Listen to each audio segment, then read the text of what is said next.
riders in a small little track. Yeah. All is fair in love and war, right? And racing's war, so. Oh! Getting a little western, getting sideways. Coming in hot. He is definitely on the gas on that XG 750. These guys are all having some fun out here.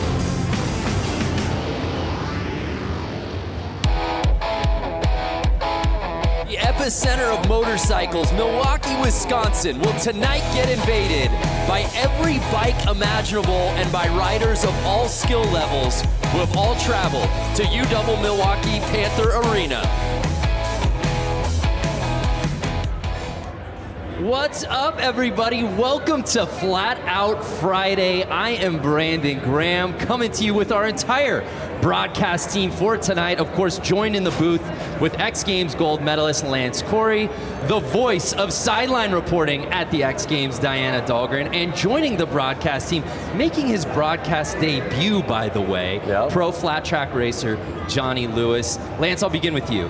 You've been here since year one. You've seen this thing grow and evolve. For the uninitiated, what is Flat Track Friday all about? I just love it because it really brings first-timers out, first-timers for racing, and some of the best pros. So you see all walks of life out there racing. Yeah, the range of spectrum of riders. No one's got a better seat than you do. You'll be at the pits all night. Talk to me about the personalities we find out here at Flat Out Friday.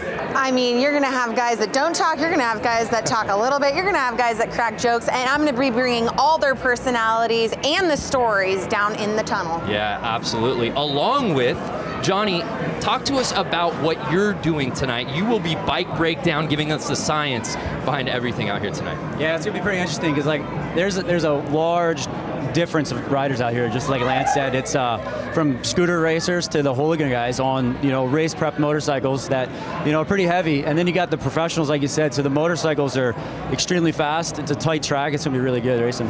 Every bike you can think of, every racer you can think of, complete mayhem coming to you now. Let's start racing.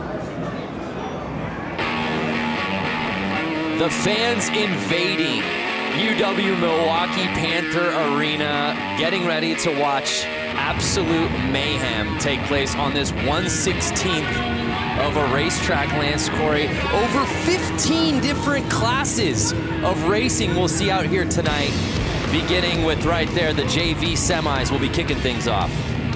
At the open amateurs, we have the women's main, scooter main, PW50, that's what the bike I started on right there. Oh, little 4-year-old Lance? That's right. The Boonie main, that's my favorite right there. Expert main. And if you've never watched this before, you're going, what do all these things mean? Don't worry about it. We got you covered. Obviously, we've got Lance here in the booth. We've got Diana down on the course. And of course, we have Johnny Lewis breaking everything down for us. Johnny, how's it going down there, man? It's pretty loud. So Johnny will be reporting to us live from the course all night long, giving us the behind-the-scenes access on everything. Talk to us about this opening class, Johnny. Man, there's a lot of guys out here. They had to split the classes. There was 100 riders down to 3 classes, and this is the JV class. The guys are relatively new to flat track, and we just kind of got into it, built a bike, and now they're out here racing. It's pretty wild to see them out here to opening the show. Yeah, well said, man. We'll be coming to you all night. So Lance, we've kicked things off, bud. Racing's looking good already. These guys are they're already warmed up. They've been out there racing all day to get these lap times. Now, talk to us about this course and the setting for those who are just tuning in for the first time. What makes this course so unique here at the arena? So what's incredible is, to my understanding, it's a hockey arena.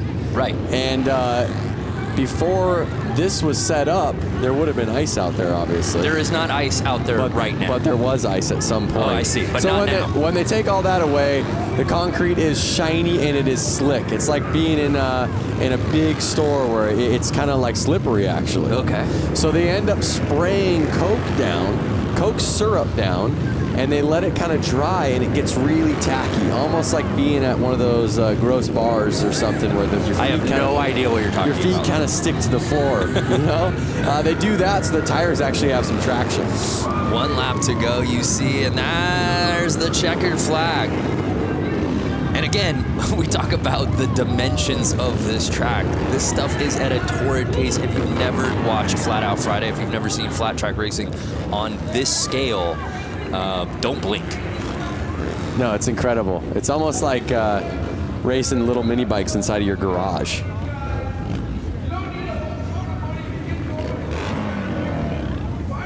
All the racers lined up, waiting to go out there for themselves. And we see Bob Reese finishing number 1, qualifying in our semi 1 of 3. As Johnny said, there were so many people in this event that they had to divide it up now into 3 different heats of this JV semi. I don't think that the underside of this arena has ever seen this many motorcycles or people inside of it. Yeah, I've never seen. We were here, obviously, for this last year. We were here for Harley-Davidson 115th anniversary just a few months ago. I've never seen this many bikes in one place. It's amazing.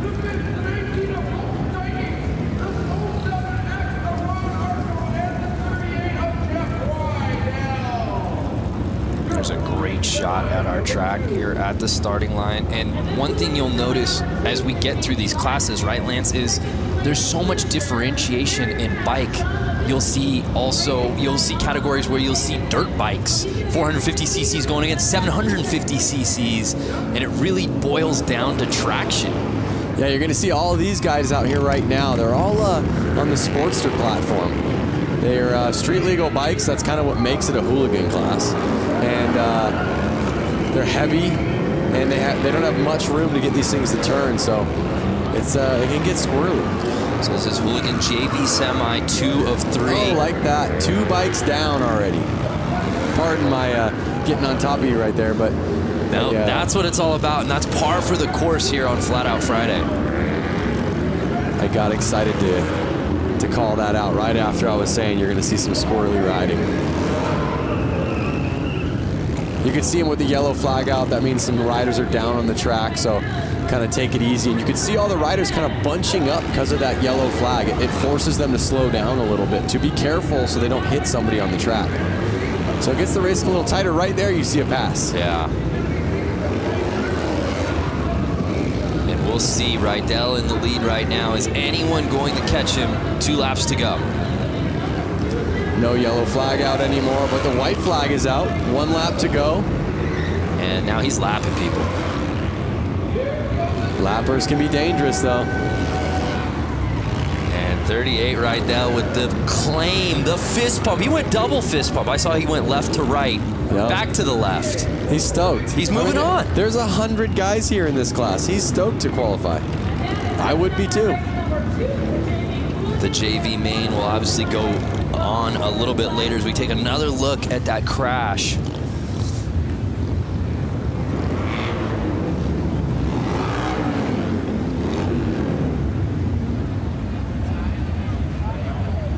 There it is. See that quick? Because he was so close to the other rider. Quick flag change. And again, if you're just joining us, we're in the midst of our hooligan JV semi, 2 of 3. Jeff Rydell taking the win there, qualifying onto the main. Absolutely the jewel in the crown of motorcycle racing, hooligan racing, indoor racing, this type of racing in the United States, hands down. There's a little bit of everything here, and the focus really is on fun. Look how huge. And there we see the kits. We should, again, different types of bikes, different types of riders.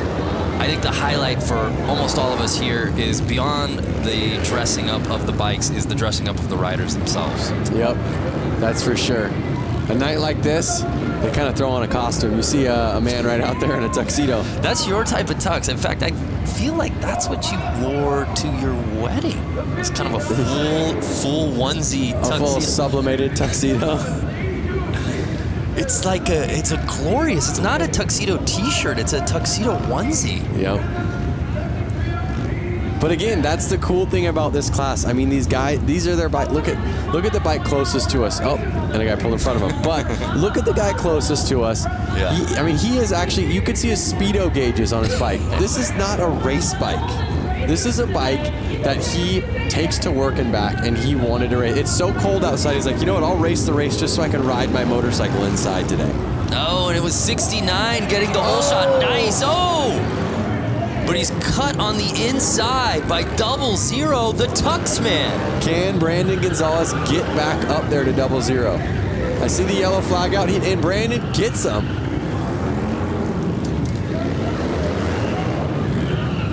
Brandon Gonzalez, the number 69, came all the way from Long Beach, California.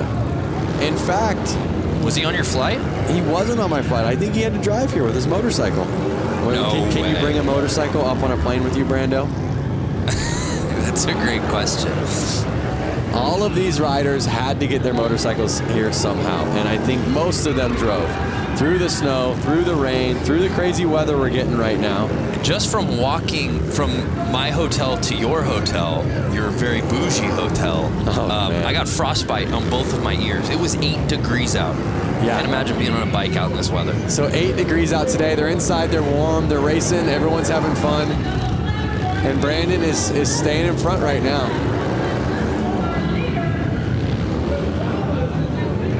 Now let's not forget, everyone here in the stands and all these riders, a lot of them are in town because tomorrow we're having the Mama Tried show. Right. A rad motorcycle show in the heart of downtown Milwaukee. And that's really the genesis of this entire weekend, and a byproduct of that is this race because the community as a whole had been coming out here. Yeah, I mean, it just happened naturally. I think the show was already going on. People were in town. People wanted to ride. People wanted to race. It was so cold outside. They said, hey, let's rent one of these arenas and let's all start racing motorcycles in there. They were letting their kids race. Everyone was racing. And you're going to see that tonight. You're going to see 4-year-olds out there on this track racing. Brandon Gonzalez, as you said, left no doubt about it. Even with the stoppage, returning for the win. He'll be moving on.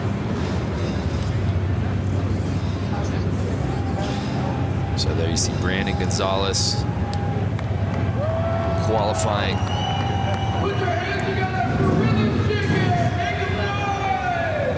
So I hear the crowd getting loud out there. Oh my goodness. We have dirt bikes coming out now. If you guys want me to chime in, I got some stuff. Yeah, Johnny, you're down there, man. What now that we're a few heats in, what's your takeaway so far? Man, you know, like it's cold outside, but this pit area down here, it's hot. You know, these guys are coming out, they're racing for the first time. Some of these guys on these hooligan bikes, you know, they're 500-pound motorcycles, if not more. And, you know, you could tell they were a little nervous, and a couple of guys caught each other's back tires and high-sided. But, you know, as the day goes on, you'll see these guys get better and better out there. And Johnny, just a lot of nerves. And Johnny, while we have you, as we get ready for the Open Amateurs, how many of these guys that we're seeing in certain classes will we be seeing in other categories throughout the night? There's a good amount of guys that, you know, chose to ride the Open Am, you know, but they jump on a different bike, jump on a hooligan bike. You know, 59 out there right now, you know, he's riding, I think, 3 classes, you know, hooligan, Open Am, and then the Bunyan bikes, the little chain-driven motorcycles, you know, ripping around when we see them at the end of the afternoon. So he's got 3 classes. Yeah, that's a fan favorite for sure. I guess if you come all the way out and you've got the artillery and you've got all the different bikes, why wouldn't you do it, Lance? He's a local boy. He just loves it. Oh, we had a gate jump right there. Oh, what? Wow. What a feeling. Look at back. How far back is he going? 2 back. I thought he was going to push him back into the tunnel. Yeah, you don't want to jump the gate. Speaking of jumping the gate, 59 getting that early lead. Notice these bikes, they're a little bit quicker, a little bit lighter. These guys are kind of getting on the gas a little bit more. You can see the bike sliding out. something about a heavier bike, you kind of want to ride it a little bit less aggressive and use that weight to kind of carry you through.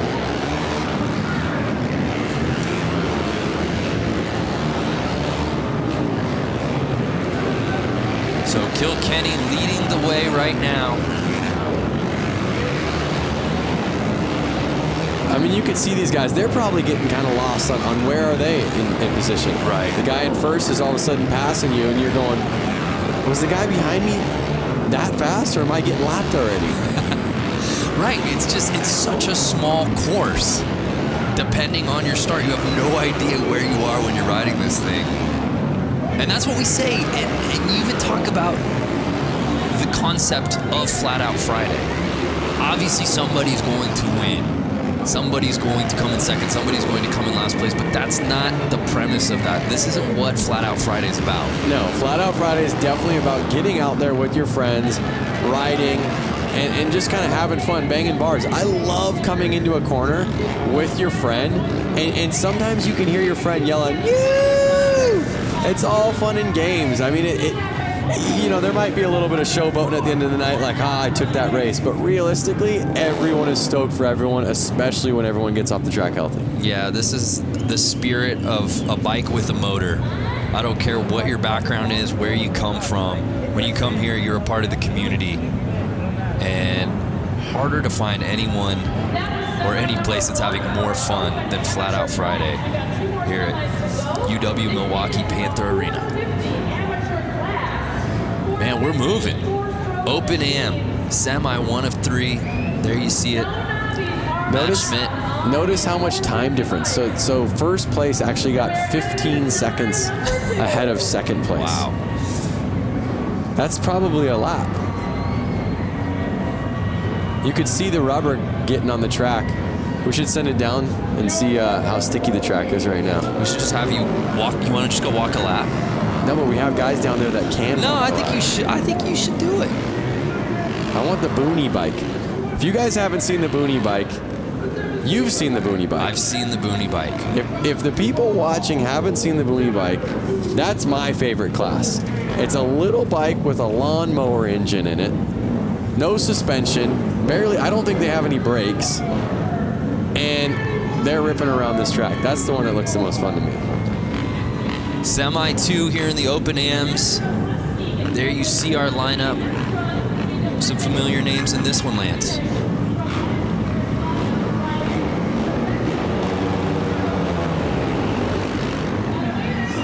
Whoa. There's a fine line when you get out there of being too aggressive. Right. And maybe putting it down in the first corner. What kind of rider would you be, Brando? Yeah, I think I'd go aggro right out of the gate. Would you? Yeah, it's the Ricky Bobby mentality. If you aren't first, you're last, right? Okay. So you kind of go for it. But as we were talking about before, it's so hard, probably midway through that first lap, to really, if you're not in the lead, knowing where you are. Yeah, for sure. And you just kind of want to keep picking off the person in front of you, picking off the person in front of you.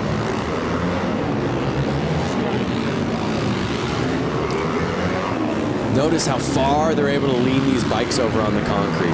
They're really leaning them over far. I mean, the foot pegs are touching the ground. That was some racing right there. Yep. And I tell you what, if they don't stay in those black grooves on the track that they've been starting to make, it's a lot slipperier. So they're trying to stay in those locations so they know their tires are going to hook up and have some traction. Unofficial results. E. Brewski, there you see. Might be Brusky, but I like Brewski. Yeah? Yeah, hope he's cool with that. But some impressive racing from him right there in our Semi 2.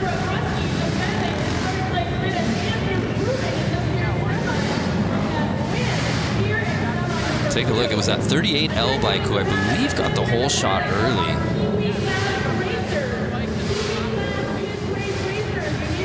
And then Brewski really making his presence known.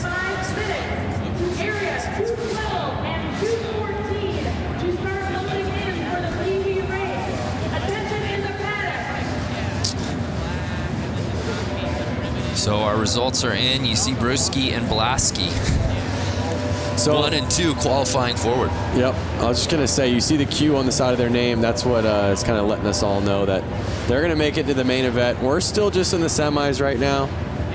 These are just every rider that signed up.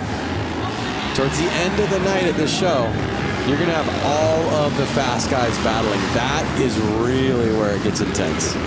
Yeah, it's really neat. As we said before, you come through the tunnels here of the arena and you see all the bikes lined up. You see riders from all different backgrounds. Obviously, there are some very familiar names here who we'll be getting to a little later in the show. And then you literally see 10-year-old kids completely kitted up alongside like a Jeremy Twitch Stenberg, you know? Yep, it's amazing. And where else are you going to find that? No, exactly.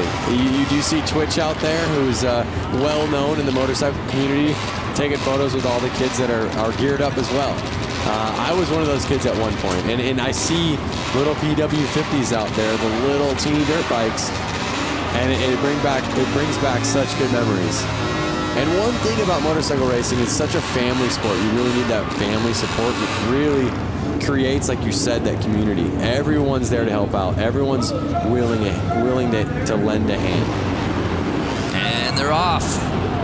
25. And the Stars and Stripes getting the early lead. Notice, Brando, that bike did have front brakes on it. There's no more front brakes. Not to these eyes. It's all gas, no stopping. Yeah, and Lance talked about the importance, especially on these dirt bikes, of the suspension setup.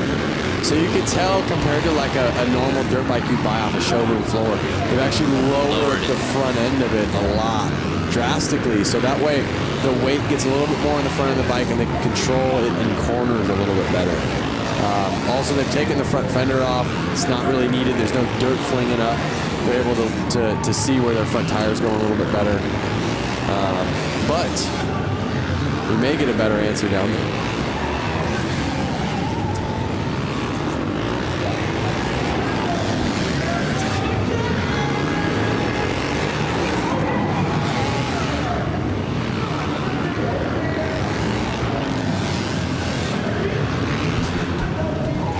So the unofficial results are in.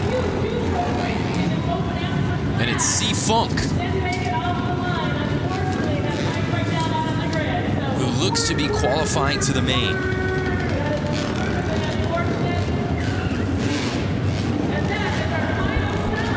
Johnny, can you hear us? Johnny, can you hear us? I can hear you now. All right, so you're down there. You've been seeing the hooligan JV class with the Sportsters. Now you're seeing dirt bikes get out there. From a ground level, what bike do you want to ride? What do you see a big difference in what's going on?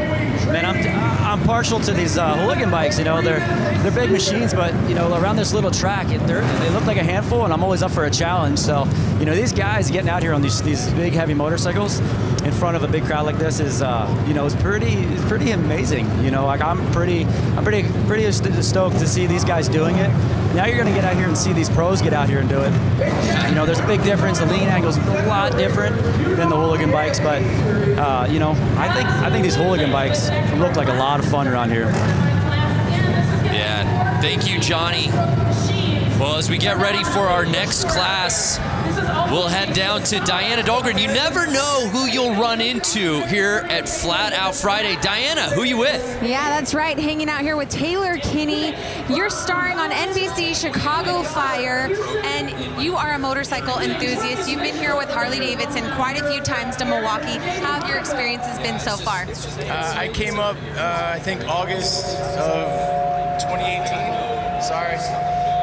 Whoa, guys. Hey, there we go. For the 115, the Harley anniversary, came up, had some cheese curds, rode around, saw the streets, saw the lake.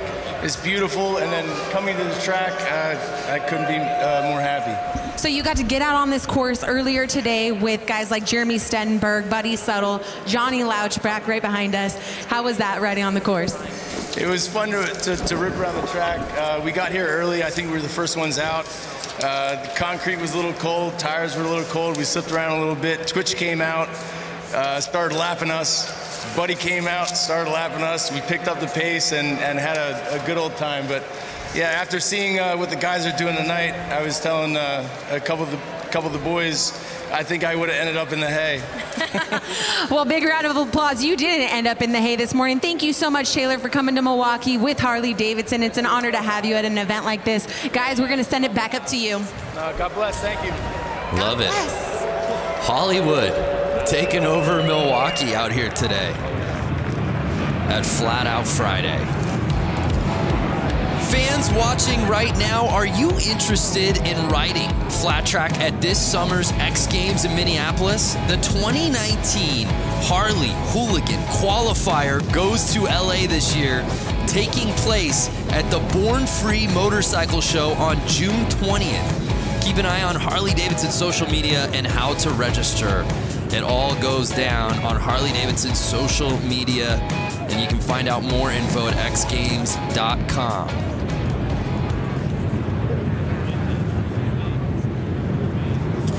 So we move on to our next class, the Expert Semis.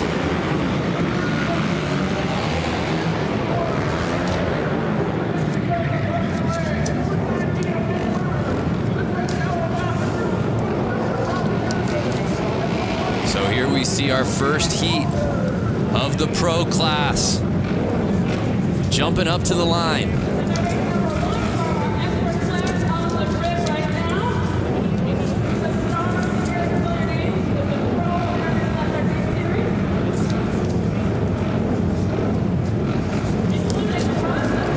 Here they are. The racing's about to heat up. Yeah, no doubt. Here we go, and they're off. Notice that he's got a piece of carpet on his boot, Brando. That carpet on his left boot right there, so his foot doesn't actually stick to the ground. The ground is so sticky, like I said, his boot would actually get caught and rip his foot back if that wasn't on there. So it's Bowman leading the way right now, and he is absolutely lighting this track on fire, Lance. He's going to catch up real quick and get into those lappers. Now, these are experts. They're not pros. So these guys probably have a job.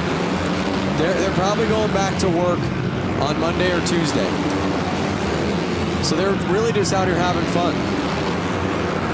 I mean, everybody's out here having fun. And there's a great shot as you see our leader.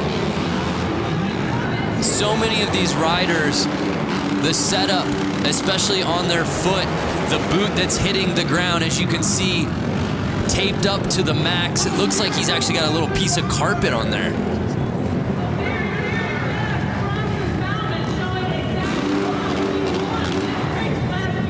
There you go, he's stoked. Right from the get-go, he does not look back. Takes off, and he's gone. That's what we call a no-doubter, Lance.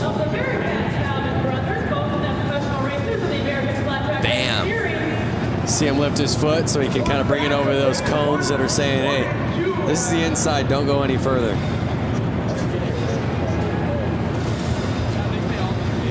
Well, Johnny, now that we've got the pros out there, as we move on to semi 1 of 2, there it's officially in the books. Bowman, Gunther, Lang, Weimer all qualifying. It feels like the racing got a little elevated real quick, Johnny. Yeah, it did. You know, if you watch, Bronson Bowman out there, they actually have their left foot peg off because they're laying the bike down so low that it would rub the foot peg. Some guys even opt to take shifters off the hooligan bikes because the cases are so wide. So, these pros now, they're just laying the bikes down so low, getting the direction change. It's pretty amazing to see them out there doing this on a track that's 100 feet from inside to inside.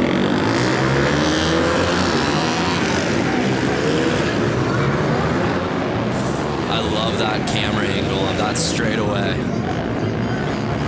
as our next heat moves up. Look at them coming out. They're just so fired up. That lap that they just hit, they were behind the gate. They're like bulls waiting to go. I'm telling you, everywhere it seems like it's raining or cold. These guys are stoked to be inside, warm, riding their bikes with their friends. And there's a look at our semi 2 of 2 roster here in the expert class. 8 riders. Half of this field will be moving on to the final. Who will those 4 be? Let's get ready to find out.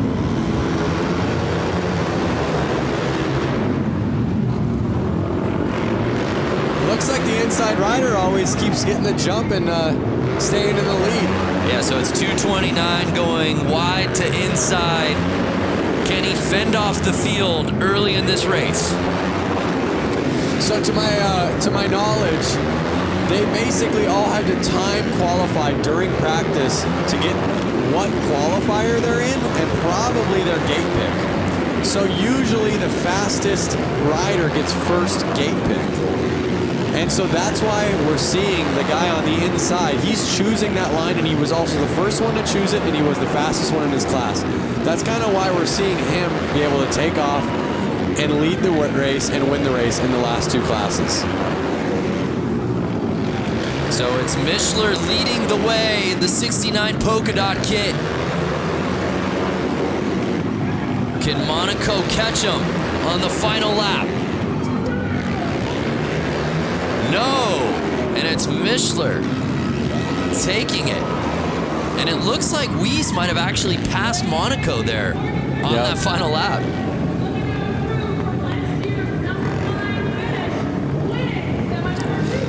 Brando, what's the most CC bike you've ridden?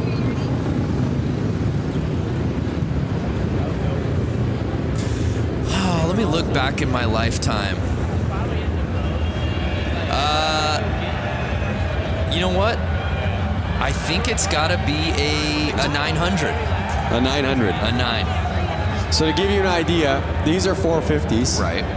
And the Sportsters you saw out there were basically 1200 cc's. So you can imagine how big that bike is. That I can. I can imagine it. I can imagine it. Hey, let's head back to Diana, who I believe is with some racing royalty. That's right, racing royalty. If you guys watch the flat track series across America, you've seen Sammy Halbert, you see Jared Vanderkoy, and they are here tonight. Give a huge round of applause for these amazing, talented riders. Now, Sammy, this track is a lot smaller than what you guys are used to. Walk us through what you guys are going to do here tonight. Yeah, I love racing these little indoor short tracks. I grew up racing indoor short tracks, and you know, they call me Slammin' Sammy for a reason. So we'll see if I have to pull out the slam tonight. You know, I'm not afraid to if I have to, but you know, I know it's, you know, after watching the main here last year, I know you got to play your cards right. There's a lot of lap traffic in that 35 lap main event, so we'll see what happens. Just happy to be out here racing, putting on a show for the fans, and representing for Harley-Davidson. So, Jared, come to that. Has your teammate ever gotten dirty with you in the corner? Has he knocked you down? Has he slammed you a time or two? Yeah, we've had our run-ins in the past, but not as of recent. But yeah, it's going to be a good event, so I hope you guys all enjoy it. It's going to be a good time. So thanks, Harley-Davidson, for having us out, and everyone for coming out here, and hope you enjoy. You guys give a huge round of applause. Jared Vanderkoy, Sammy Halbert, you guys are amazing. Thank you so much. Guys, back to you. How about Sammy just saying, hey, I'm ready. If I got to throw up elbows side to side, I'll do it. Yep. They call me slamming for a reason. I'd be a little worried to be in his semi. All right, here we go. Sammy, of course, needs no introduction on the flat track, American Flat Track Series, of course, X Games as well. But I want to say something. I stand corrected. The experts have pros in the class. Correct. So I'm not sure if every single expert is a pro. Or can an expert be an expert without being a pro? And can a pro be an expert without being a pro? A pro, of course, is an expert, but an expert isn't always a pro. Is this a riddle? There's no answer to this circular question. But the racing continues as we take a look at our semi 1 of 4 here in the hooligan. Now this is open. This is open hooligan. So these guys have faster lap times. They're a little bit more seasoned. They've been doing it a little longer. We're going to see a little bit more carnage here. These guys want to win. And also, just look at the size of this field. Again, though, it's not something that they want to win. We saw some gate jumps. It's not something that that they want to win just to be winners. They want to keep racing. So this is just a semi. Right. Yeah. They want to win. Very good point. Just so that they can go out there. They can just again. stay on their bike. Yeah. So if they don't win or they don't get the top position in this, they're not making it to the next round. Right. And most of them, they drove so far to get here. They just want to make it to the next round and get more laps out there. So you see a bunch of bikes getting back there in the third starting position. Those are all the guys that jumped the gate. Kind of teach you a lesson right there. Take you to the back of the classroom is what they do. And they're off.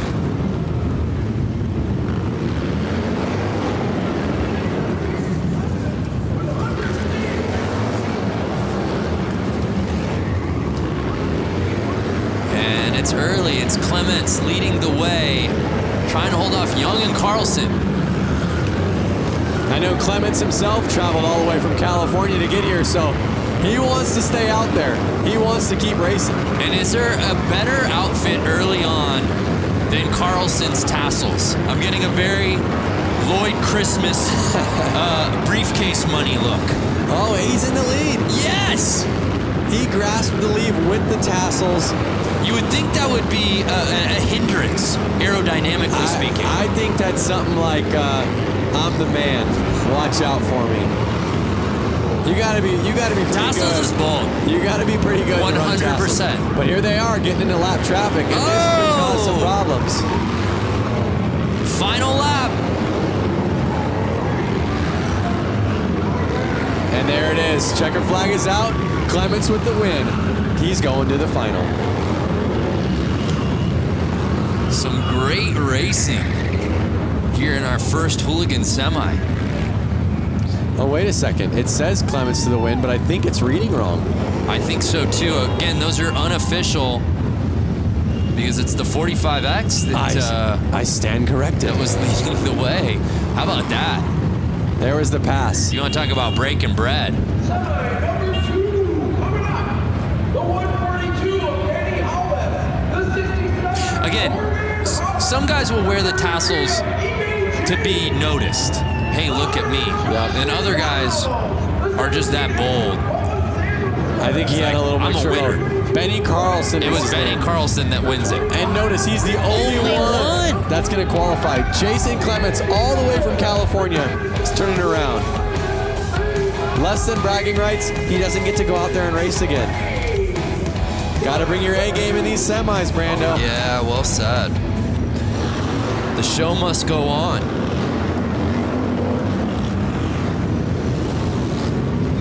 Here our next class jumping out. Notice the difference in gears. There's a couple guys in leathers and there's a couple guys in more of motocross gear. Yeah. I myself would want to be in leathers. If I hit the ground, I want to be in something that's going to slide well. Okay. Something that's going to protect my skin.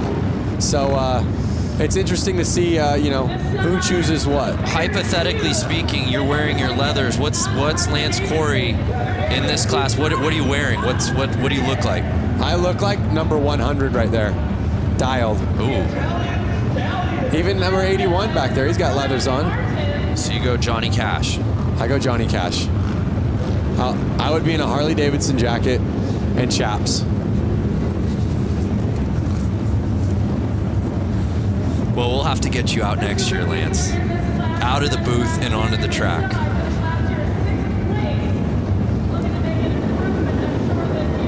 Uh-oh. Oh, that was some jumping. So he wore leathers, he was there with the protection, but he was a little too anxious. Well, and you think about it like this, Lance, right?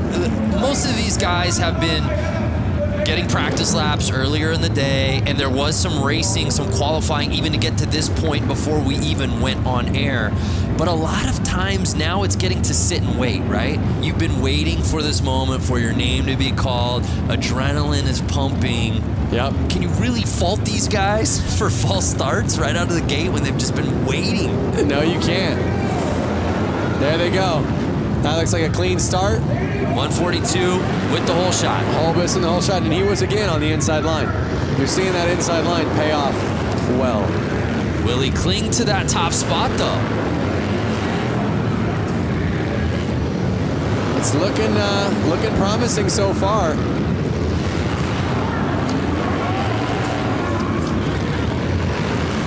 Again, if you're just tuning in, we're still in semi mode. We've got so many finals, so many mains still to come. We're just getting started here on Flat Out Friday.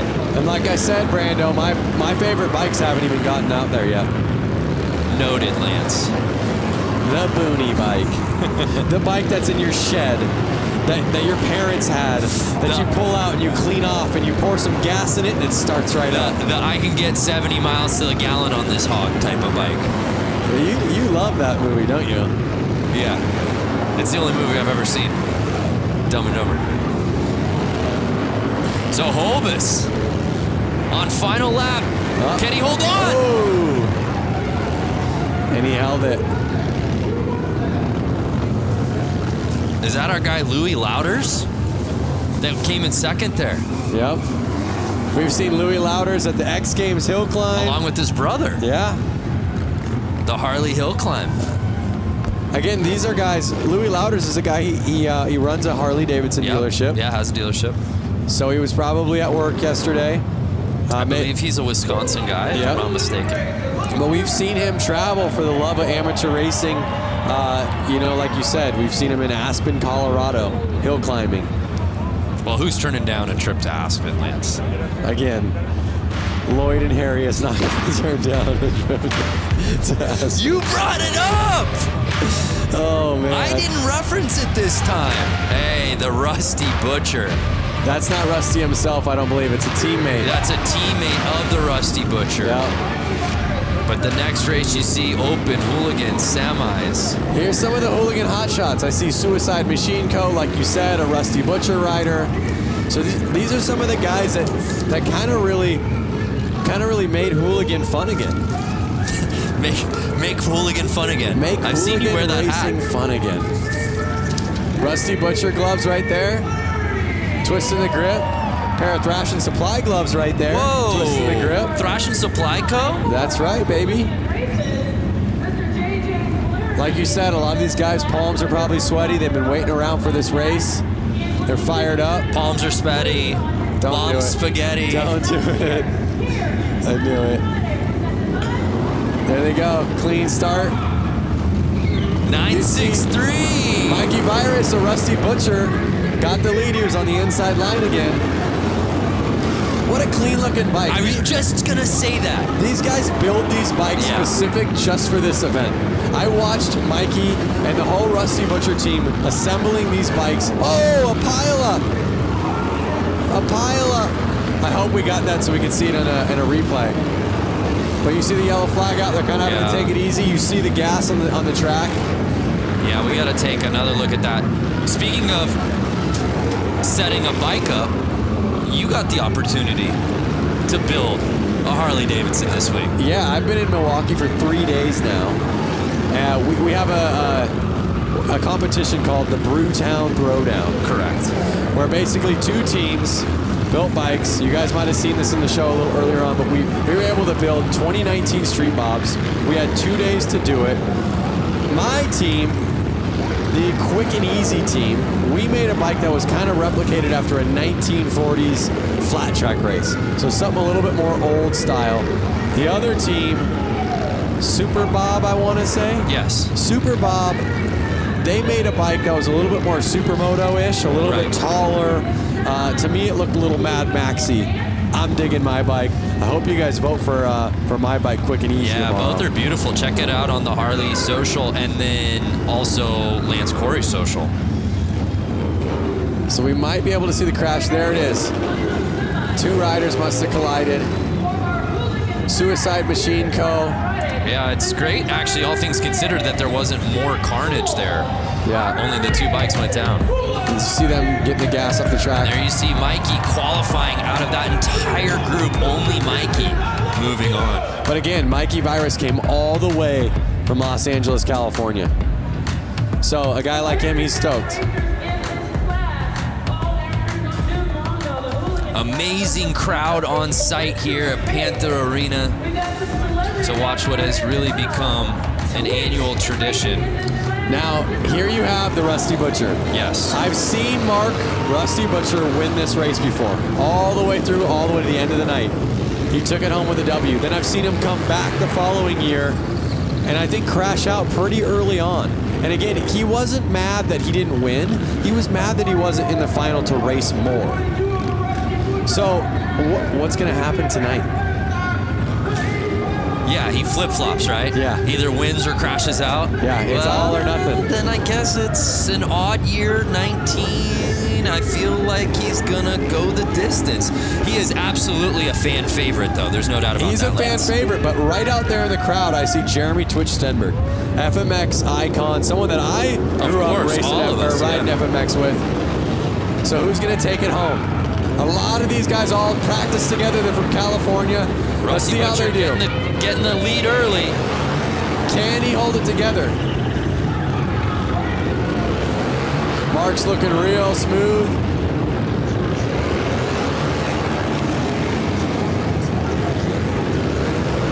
He's looking confident. He's got his eyes on the prize, but you see a couple riders on his tail. They want that position. That is the position that's taking you to the final. Are they going to go easy on him? Are they going to throw a tire in? Are they going to take him down?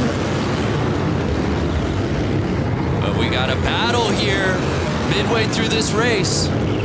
Oh! No! Mark the Butcher goes down and it puts Buddy Suttle into the lead. Buddy Suttle taking over the top line, but no, Bush taking the lead from him. Wide. They're coming into Mark now, who's a lapper who was just in the lead. Final lap time. Will Bush hold on? Looks like Bush has got it. And Bush gets it. Oh, and what a heartbreaker. Suttle comes in second for Rusty Butcher. What a transition. You go from Rusty Butcher laying it down, Buddy Suttle then in the lead, and then you get the number 44 of Bush taking over the win. There was 3 different leaders in that race. That was some of the best racing we've seen all night. Oh my goodness. And you said it right before the race began, partner. Butcher wins it outright, crashes early last year. What's he got this year? In the lead, we think he's got this thing comfortably, and crashes out. It's such a, I feel so bad. And there you go. What do we got? I don't know if those results on the screen. I don't know that that's official. I'm not sure. I have to disagree. I had my eyes on that pretty well. I feel like there's somebody we can talk to here. Please put your hands together because there is going to be a wedding taking place. Well, before we move on to our next race, here's a word from our Diana Dahlgren. Hey everyone, Diana Dahlgren here. Enter for your chance to win a VIP trip to the 2019 X Games in Minneapolis. And you could be down on the racetrack with me during the Harley Hooligan race.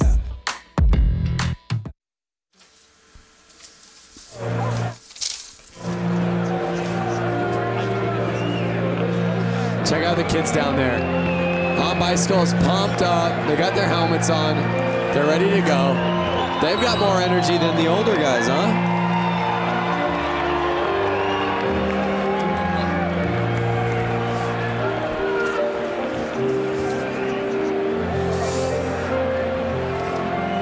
This is what I like to see. Yeah, there you see the young fans. It Flat Out Friday brings out everybody, including some influencers who came out and were able to take some laps around this course. Let's take a look at that.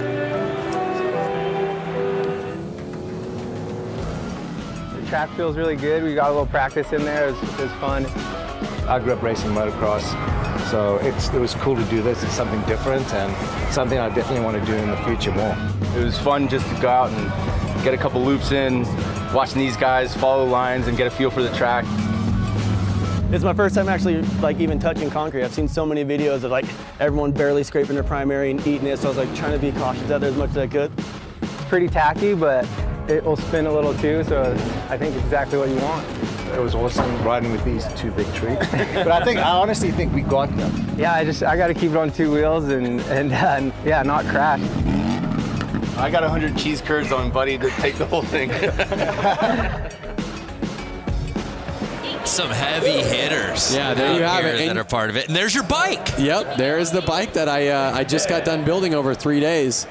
She is a beaut, man. Well done. Oh, I'm so stoked on her. I really wish I could take her home. Notice how the front and back tire, they're the same size. I love that look. Yeah, everything about it, the paint job, it just,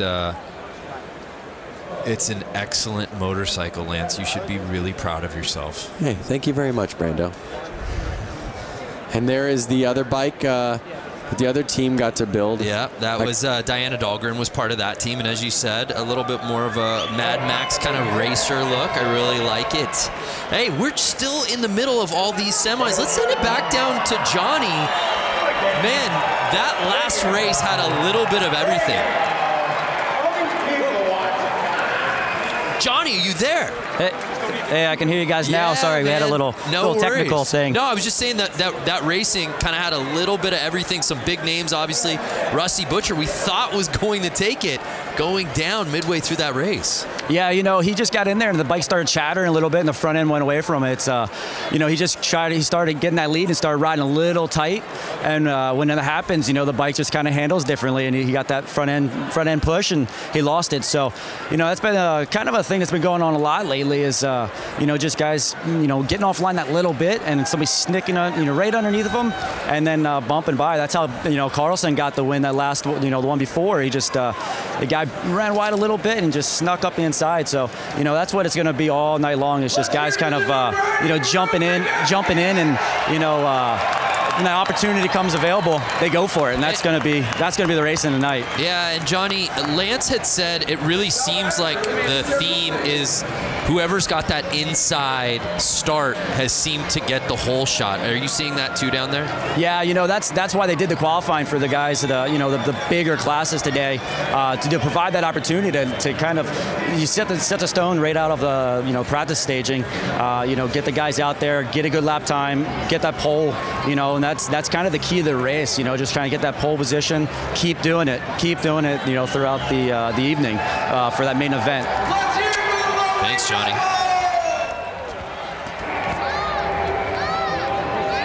Packed house out there, tons of energy. Love it. Hey, fans out there, make this your year to ride. Learn from the experts and get 50% off the Harley-Davidson Riding Academy new rider course with the code RIDE50. It's a limited quantity available. The offer ends March 3rd. That's 3-3. Visit h-d.com/learn-to-ride for more details. Make this the year, Lance. Make this the year you learn to ride. Oh, I'm loving this. We got a different type of bike hitting the course out here now, Lance.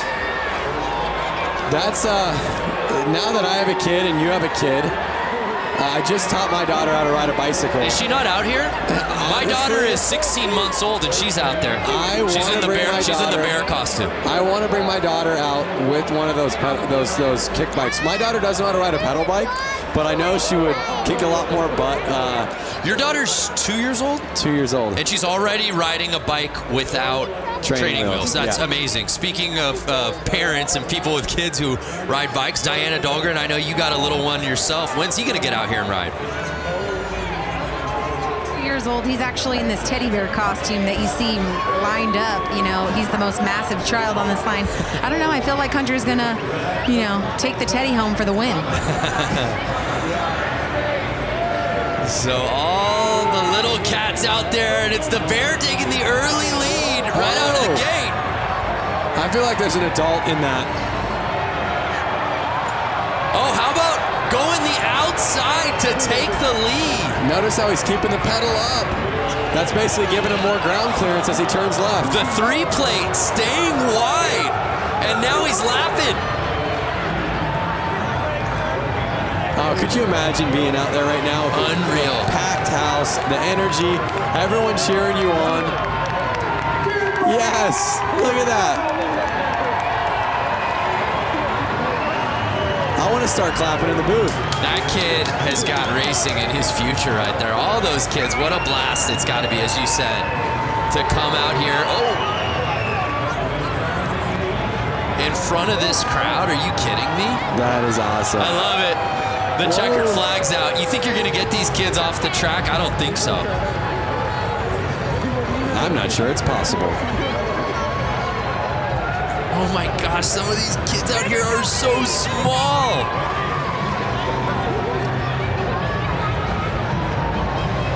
Speaking of kids and bicycles, Lance, I know you just got a new bicycle. I did just get a BMX bike. I grew up riding BMX bikes my whole life, which I'm sure these kids are going to do. I'm sure most of these people racing have done. Most people in the stands. And it just was something that, it was like a calling of like, you need to kind of go back to what you did as a kid and find that real organic fun. And did you find what you were looking for? I found exactly what I was looking for. According to your Instagram all last week, it seemed like you found it pretty much every day at the park. Yeah, I went to the skate park every day and had a blast. Look at that little kid cruising his little pedal go-kart.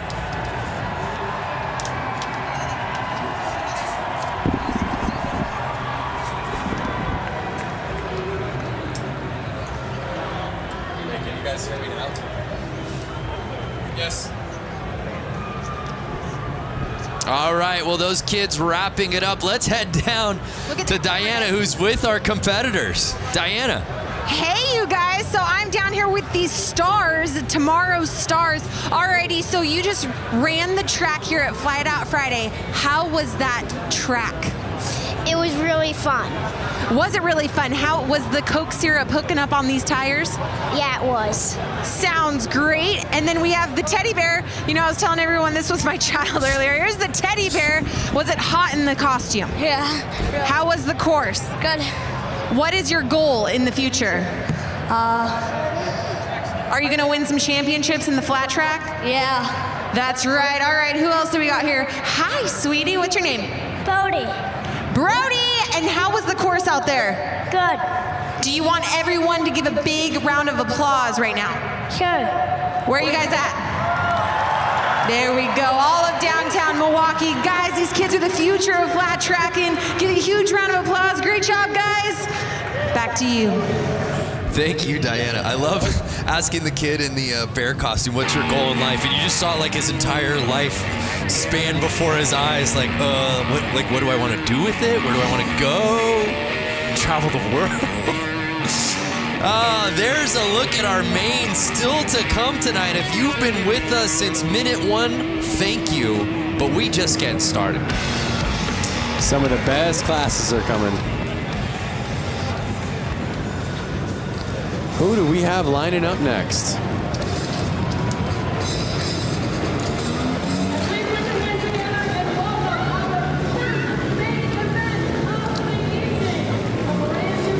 So here comes our new class, and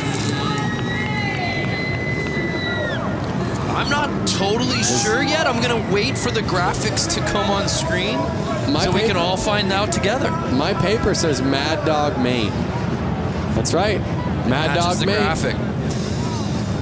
Mad Dog Maine. So I'm not sure the rules of Mad Dog Maine, but I'm seeing a lot of kind of four-stroke mini bikes out there right now. All different sizes. It kind of looks like bikes that would be in the range of 80 to 125 cc bikes. So we've got 12 riders out there, as you see. You see guys, or you see people in sweatshirts. You see people in motocross gear. You kind of see, again, he might have just came right off the street and he's racing right now. There you see Sean Sheely was the top-ranked qualifier. What do we got, Lance? Someone must have jumped the line or something's going on. A little line jumping. Like a little tire kick from the dad shoes. You see that? And they're off. Oh, Sheely getting squirrely. Whoa. Can't take advantage of the positioning. And it's... Whoa, the track looks like it's getting a little slippery out there. You see the spotlight right there on number 75. Jacob McClutchet. I don't think that kit needs a spotlight, guys.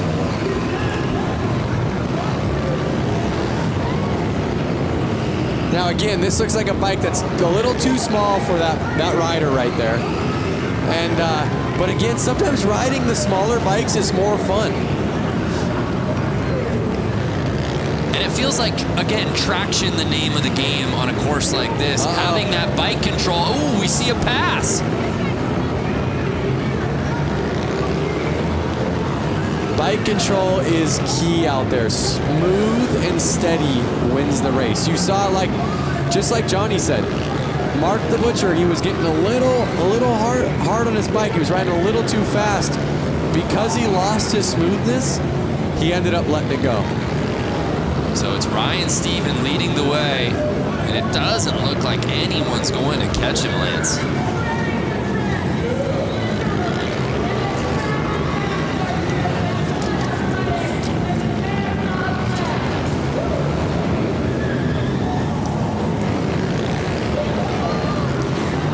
Starting a lap. Some great racing out there. You're seeing bikes that are pretty new, bikes that are from, you know, the modern era, and I even see some bikes that are probably 10, 20 years old out there. It's interesting to see how the technology on these bikes hasn't changed much. Mostly visuals, mostly just the cosmetics, the plastics. So final lap, and it's Steven taking the win, at least unofficially, but to these eyes, you can pump that fist, Steven. Ryan Stephen taking the top spot, followed by McCutcheon, excuse me.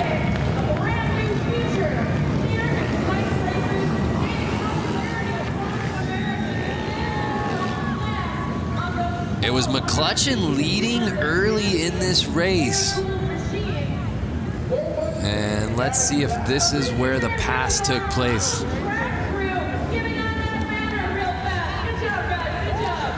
So one thing to keep in mind, Brando, lines in racing are a key to how fast your lap is. So basically, what is the quickest way around this track with staying the smoothest at the exact same time?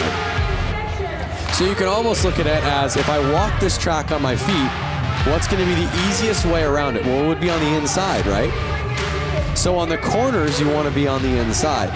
But you couldn't stay on the inside and be smooth if you were staying on the inside on the straightaways. So they're riding wide to stay smooth so that they can ride the inside on the main part of the corner, which is going to get them the shortest line while staying the fastest, while staying the smoothest. Thank God you had an answer. That felt like an SAT question. The making of a riddle. I mean, it's just a big deal. And I'm just thinking, if somebody has never raced before, and they've only maybe driven a car on a public road, or maybe haven't even driven a car before. The strategy seems counterintuitive. Yeah. So you're always wanting it to ride the shortest line, but also at the same time, what is the smoothest way to do it? Right. So here's the JV Hooligan main.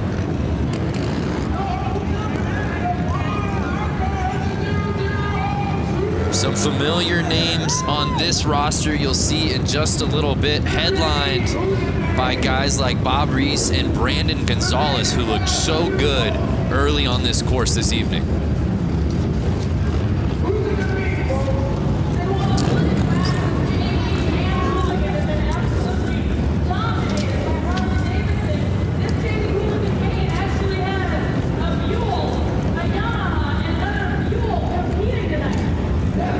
Got 3 different bike manufacturers out here, but it's certainly Harley-Davidson dominant in this class.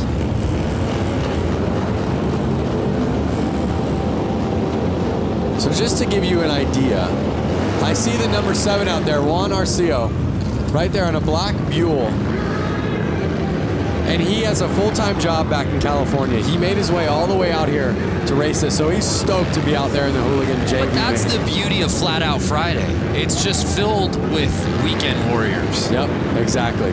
Matt Schmidt, who had that first pole positioning, taking the whole shot, and he may not look back because he's already catching up to Tuxedo. Yep.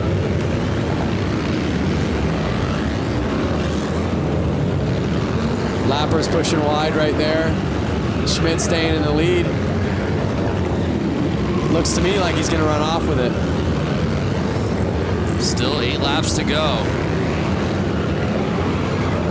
But Schmidt clearly knowing his way around this course. He's kind of already catching up to a couple other lappers.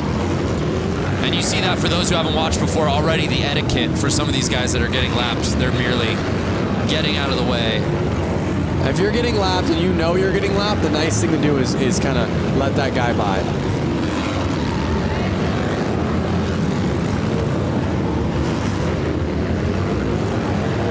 So let me ask you something, Brando. If you were out there, what type of gear would you be in? The tuxedo? Yeah, I think some version of that tuxedo. I live my life business casual. You know that. Maybe a blazer over it, perhaps. Like maybe a nice leather blazer. Okay, because I do agree with safety and protection, just like you would be in full leathers.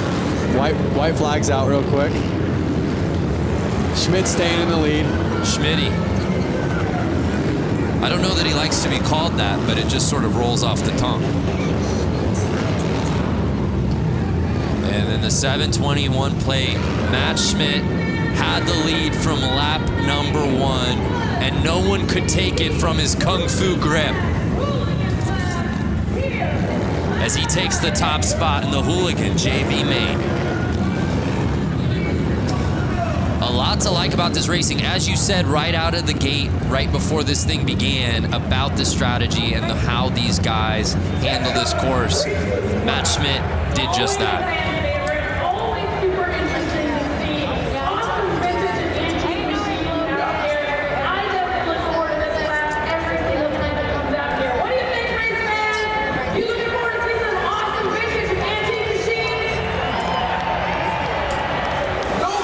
So it's Matt Schmidt taking the top spot. There's a look at our results from the Hooligan JV main.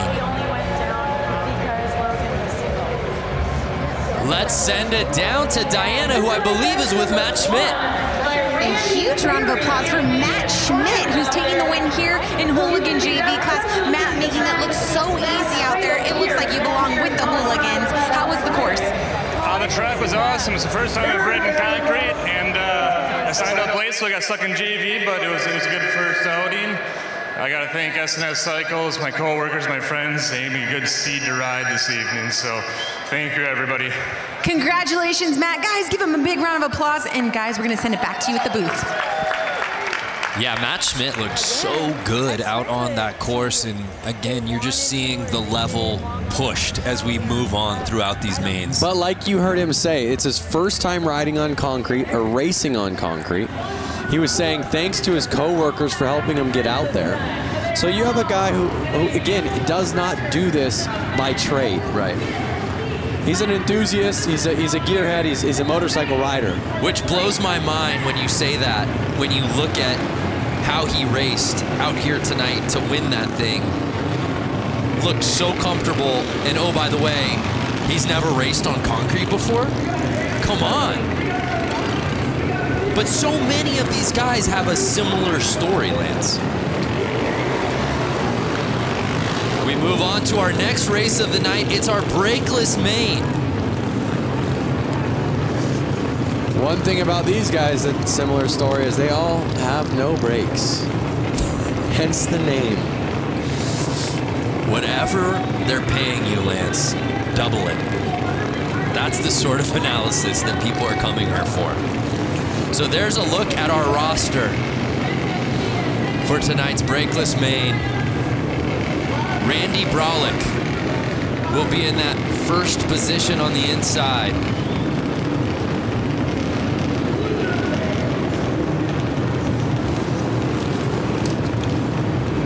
You see him lining up right there.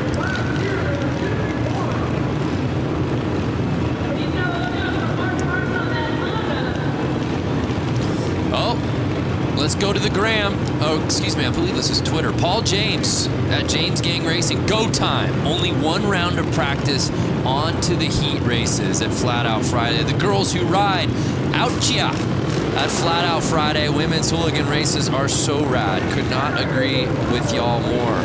The girls who ride. Hashtag Flat Out Friday. Join the conversation. Randy Bralick, the 51 plate. Shot out of a cannon, Lance. He did. Look at him just dragging that foot on the ground. Oh, he brought it up right there. Dragging his foot with the carpet. Brings it up on the straights.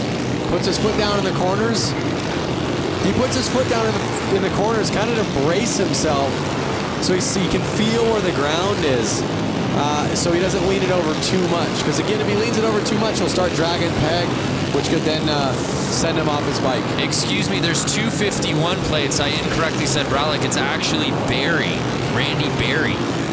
No, rider down.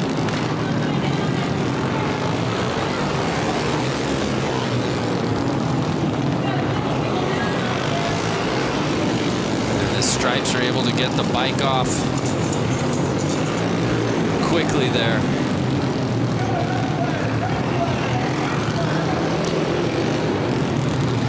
That was the 15, Kendall Lutchman, that went down.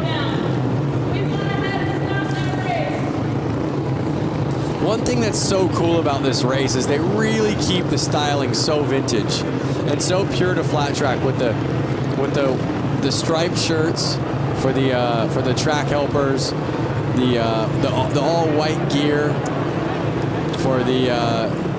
I'm not sure what you would call them, the track kind of flaggers, and I guess they're the flaggers. Oh, it looks like he's hurt maybe. Yeah, so we have eyes obviously down there on the course. Diana, what you see? What happened there? Yeah, so basically it just went down in the corner, but what my angle shows is that his leg got trapped under his bike, and it just took a couple. But right now, with the red flag, since they got so many, and they're going to do stagger. We losing Diana there due to some tech difficulties. We'll try to clean things up, but that's a tough go. So I don't know if you were able to catch it earlier, but the front wheel on his bike, look at the front wheel. Tacoed. We call that tacoed because it's folded like a taco. Oh, that's why you call it taco. I'm done trying to help No, I you. gotta tell you, the stuff that I am learning from you, Lance, is just blowing my mind. Doesn't look like he's doing too well. I mean, he's back up on his feet, but yeah, it's good to see him popping up. But how? I mean, my goodness! I hope that Panther Arena gives this man a hand, because you see what happened, and as Diana said, basically that wheel going over the leg. You see what happened to the wheel. I'm not even sure if that bike rolls. I think they're gonna have to lift the front wheel up to get off the bike. But you see the rest of the crew lining back up to finish this race.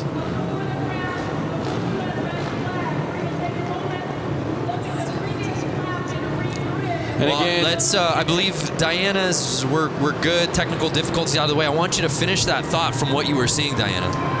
Yeah, so they're staggering the riders. This is typical with a red flag. They're relining them up. But yeah, from what it looks like with the rider who went down, he's standing up now. Good sign. Looks like he just really might have banged up his leg. But looks like they're walking him off the course now, as we can see. But yeah, we're lining up the riders. We're going to get this thing back going. A couple riders did pull off the track, so we're down to 4. Guys, let's go racing. Yeah, I love it. Thank you, Diana. And there you see them trying to get that bike off of the course. As you said, it's not just gonna roll off. And the show goes on, and again, 51 Barry. He's on a mission, Lance. he is on a mission. You saw he was the fastest before that crash happened, and he's just putting it back down and proving he's the man to win this race.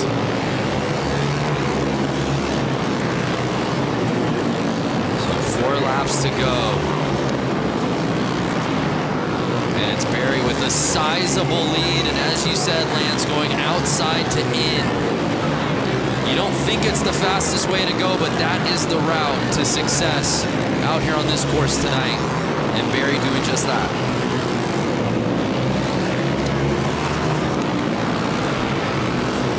There it is, white flag out. Barry's got 1 lap to go. He's looking at the checkered, and there he is. Taking that main home, looking back at his friends. Big smile on his face. You can see it right through his helmet.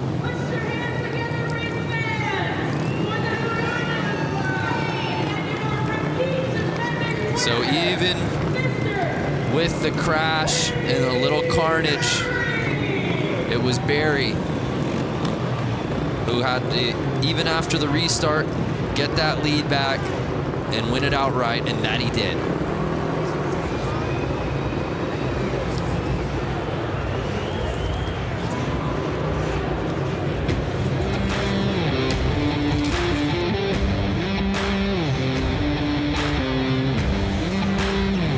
So brakeless main officially in the books. One name I do want to point out, Chuck Dickinson.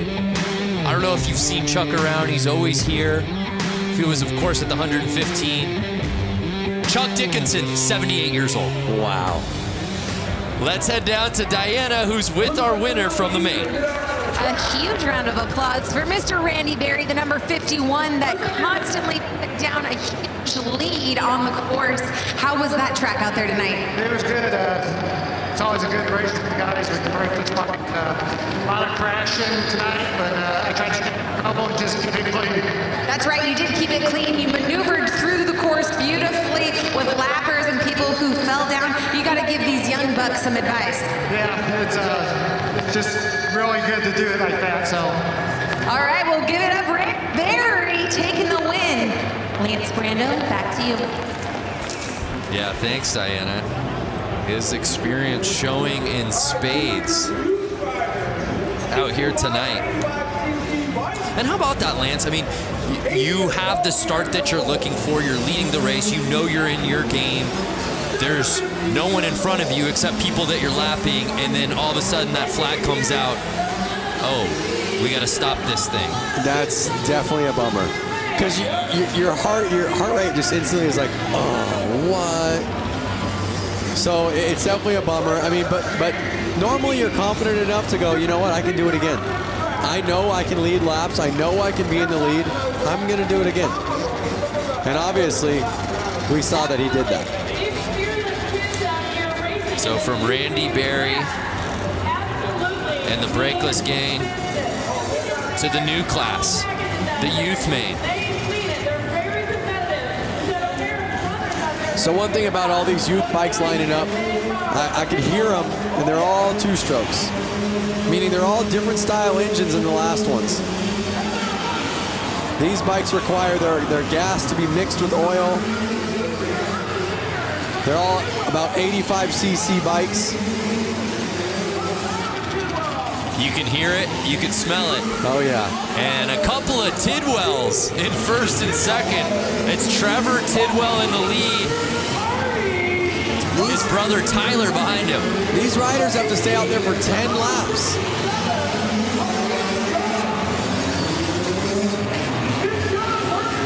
I see a couple 60cc bikes out there. And you see the Tidwells, 1 and 2. Do you think that any bit of their training together is Clearly it's paying off. Are they gonna do the slingshot move towards the end? Oh yeah, a little shake and bake. Oh, little tire tapping. Young with the pass. And Young passing Tyler Tidwell. Oh, Young's in the lead with 5 laps to go. He is putting the power down. You hear the crowd going wild. The crowd is going off. You see Young. This is the back and forth we've been waiting for. Can he hold it for 3 more laps? Wow. Vince Young passing Trevor Tidwell, and just 2 laps to go. Can he hold on? Final lap time.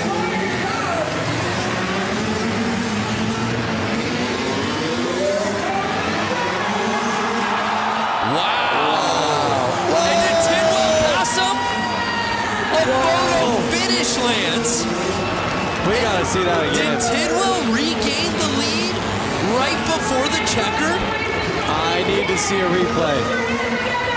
That may be a youth main, Lance, but that was easily the best race of the night so far. It's only going to get better. Wow. Here we are. You see some passing. He's letting a rider back out on the track.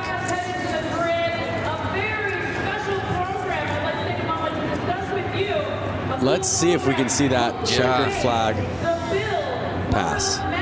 Vince Young, not the Heisman Trophy winner from UT. It's YUNG.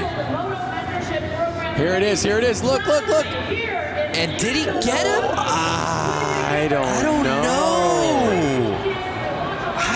That's got to be a photo finish. And our results are unofficial. Right. I still think Young might have had it, Lance. I think so too, but Tidwell took the inside. We'll see. We're about to get our official results dropping. That was incredible. But regardless, what a battle between those two. What a race. I hope we see a lot more racing just like that. Yeah, absolutely. Trevor Tidwell was leading that whole way, and then Vince Young, with about 3 laps to go, taking the top spot, only to potentially have been bested by Tidwell, not on the final lap. I'm talking right as the checkered flag was being waved. Take another look. Young.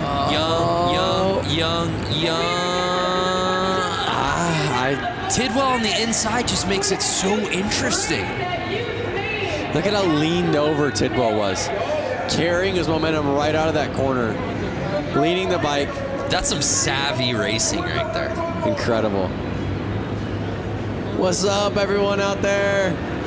That's a lot of people getting on the Jumbotron for the first time in their lives. Oh, kiss cam.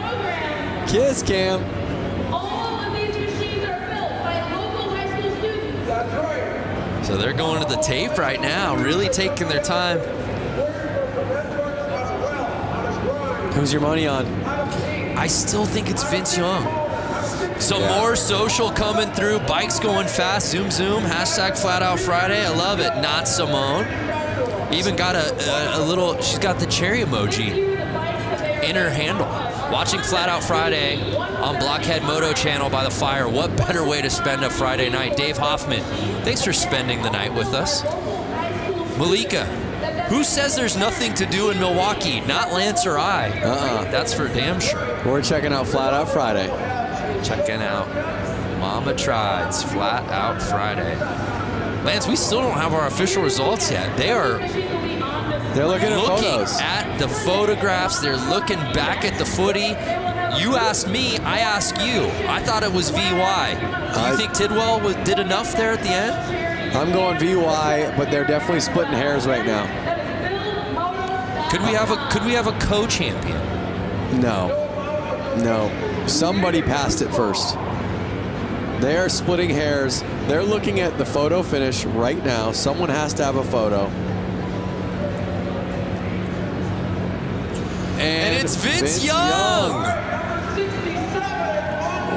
Wow. So in the end, Vince Young bests Trevor Tidwell to take it in the youth main. By a split of a second. Wow, what a performance, though. You know, we talk about it, right? The weekend warriors, so many of these guys who have regular day jobs that just travel from all over the country, all over the world to participate in this, sign up and register for their chance at glory, their chance to have fun. I love the youth main because these kids are still gunning for the professional ranks. You know? Definitely. You were there as a youth racer. I was there, and it's so cool for these youth riders to be at this race where there are actually some pros keeping an eye on them. They can go ask them for pointers. They can go ask their opinion.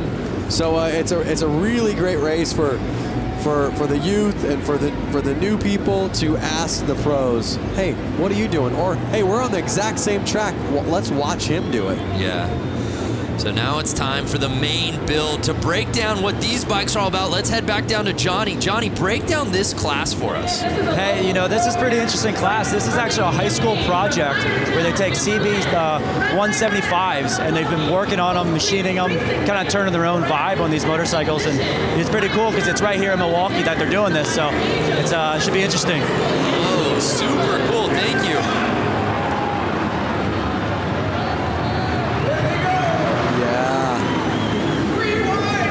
How rad is that? See, I want to be on one of those little bikes like that. Some you're proud of, some you're having fun on, but some you're not as worried to kind of drop if you accidentally go down. Miss Cho leading the way on the 35.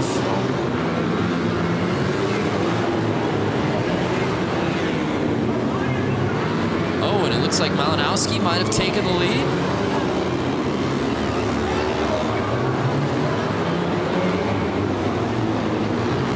Eight laps to go.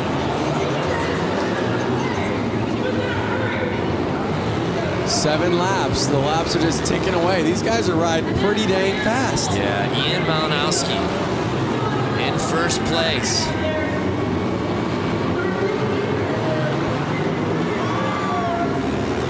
And now Ian's making the passes.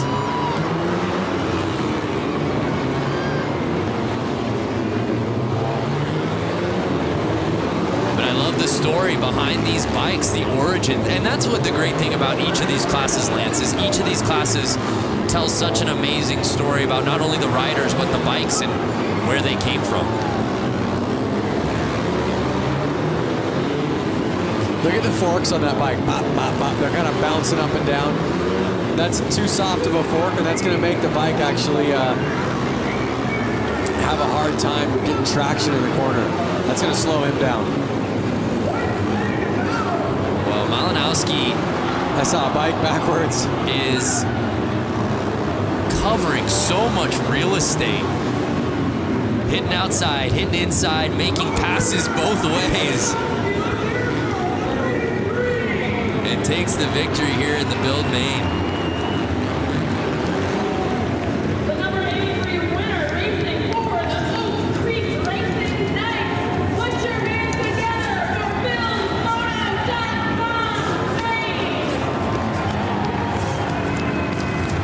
That class looks like fun. And to top it off, they had a lot of fun building those bikes. You built a bike earlier this week. I would have loved to see you jump on that and figured out which class you could have gotten in with that thing. I think that class would have... I know we have a couple cool classes coming up. They would have either had to have been hooligan, inappropriate class. I could absolutely see you. We could have gone out there in that one. I would say I would have signed up for the inappropriate class. Yeah. Because it's a little bit of an inappropriate bike. It's a little too big. So what would your costume been? Oh boy. Well, the bike was styled as a more vintage bike, so I would have played the part and gone vintage. I would have been in some old school leathers. Nice. With kind of a helmet that Evo Knievel would have worn. Like a helmet that looks like you should be in a space shuttle. Well, partner, it's not too late. We move on to our next class. Get ready, it's the women's main. The ladies of Flat Out Friday hitting the course.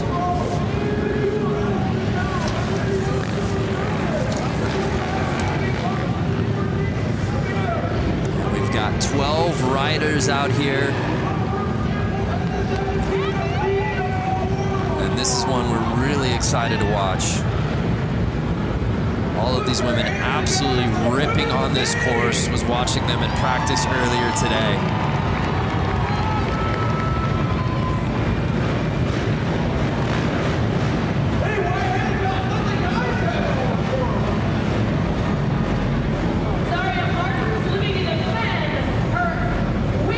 I see a lot of different CC bikes out there. CC's the cubic inch of the motorcycle, which the more cubic inch, the more power. But I'm seeing bikes that could be upwards of 450 cc's and then bikes that look to be somewhere in the neighborhood of 125 cc's. Yeah, let's bring in Johnny. Are you seeing that as well? Lance just talking about the variation in cc's in this category. Oh man, there's a big one. I don't know if you noticed the last bike that pulled up to the start line was a Honda Rebel. Still has the taillight on it. But then you got racer girls that race full time, you know, like all season long. So there's a lot of really strong talent out here, and also a lot of beginners just getting out here for the first time. So we're getting ready to set it off for the women's main. We're having some troubles at the start right now. I'm seeing some gate jumps. I'm seeing some bike stalls. So I think it's their nerves kind of getting to them. And as Johnny said, you see it with hooligan racing. You see it at Flat Out Friday every year. Just so many different types of bikes, but you know you're at Flat Out Friday when you see a tail light out on the race course. Yep. Uh-oh. Getting bumped to the back. It was looking like she was having some clutch issues. She kept jumping the gate, but I don't think it was intentional. I think it was either nerves or it was something with the bike. Oh, there we are. Yeah, I'm seeing dirt bikes, but then I see a cruiser bike. Right, and that looks to be Zaria Martins. Uh-oh. Oh, she has to be on the third line for those mistakes. They're off. Again, that inside line kind of being the promising one. It looks to be the number 11. Anna Lang.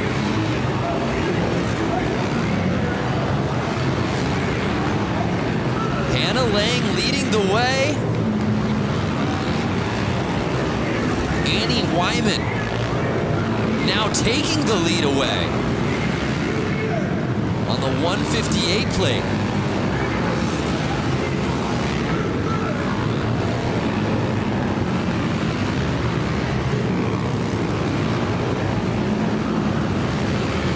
And you see the control around the turns and then just gassing on the straightaways. This is what I love about Flat Out Friday. I see dirt bikes and I see street bikes out there. Nobody's scared. Everyone's having fun. Nobody's trying to hurt anyone. Good times on a Friday night. Right.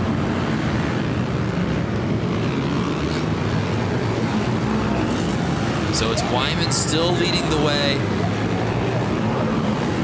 with Megan Funk right behind her. 4 laps to go.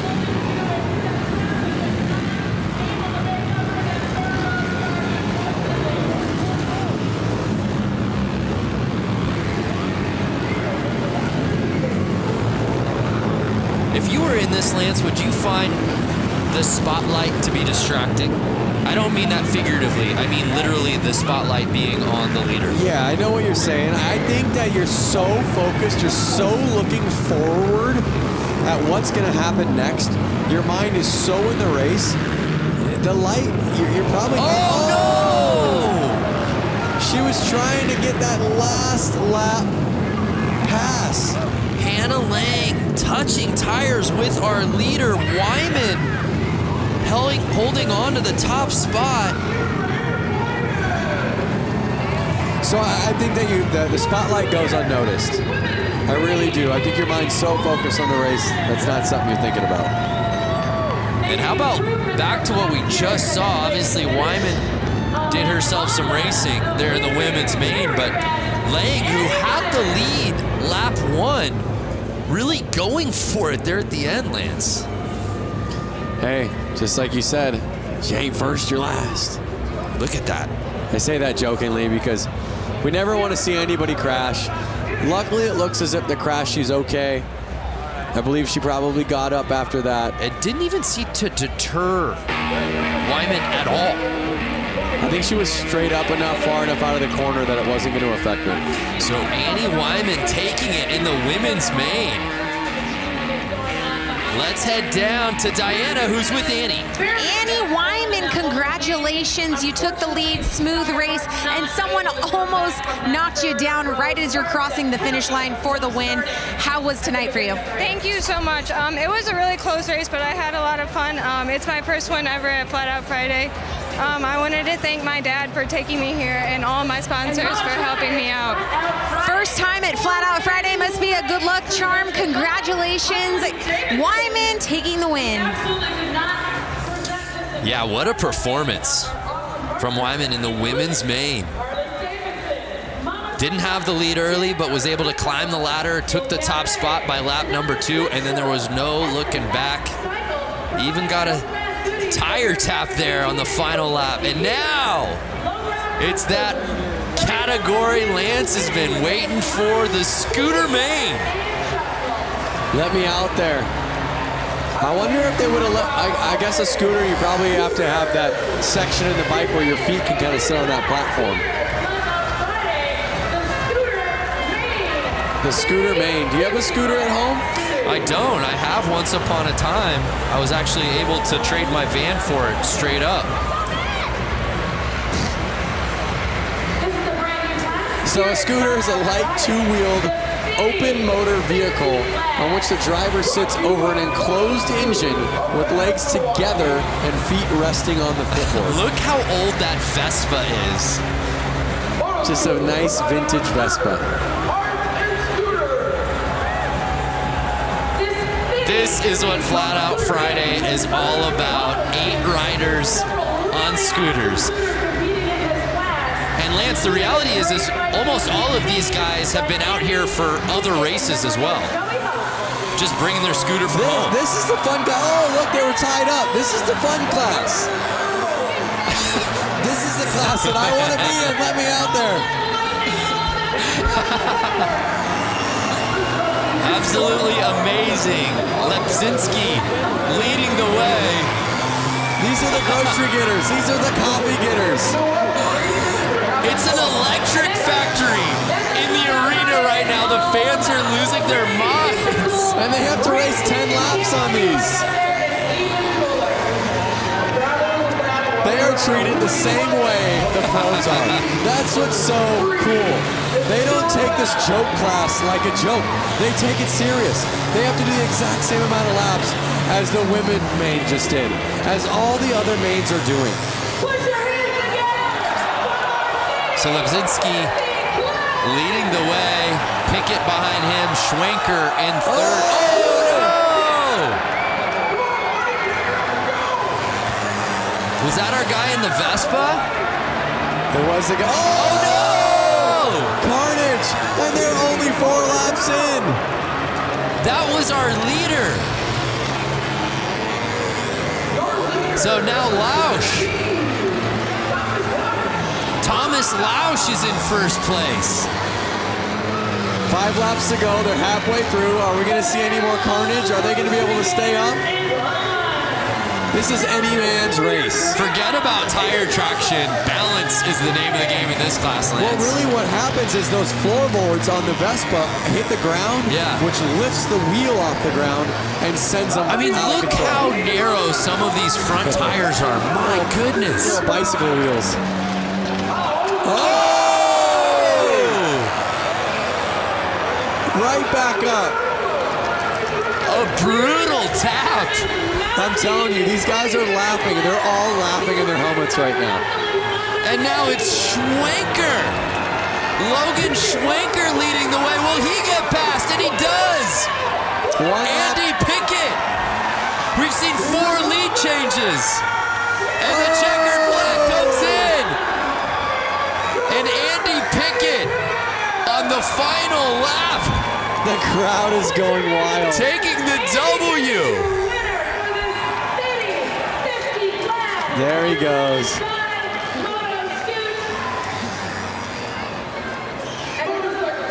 Wow. I've got a grin ear to ear right now. That was amazing. Yeah, I was smiling the whole way. Oh! Tucked front end right there.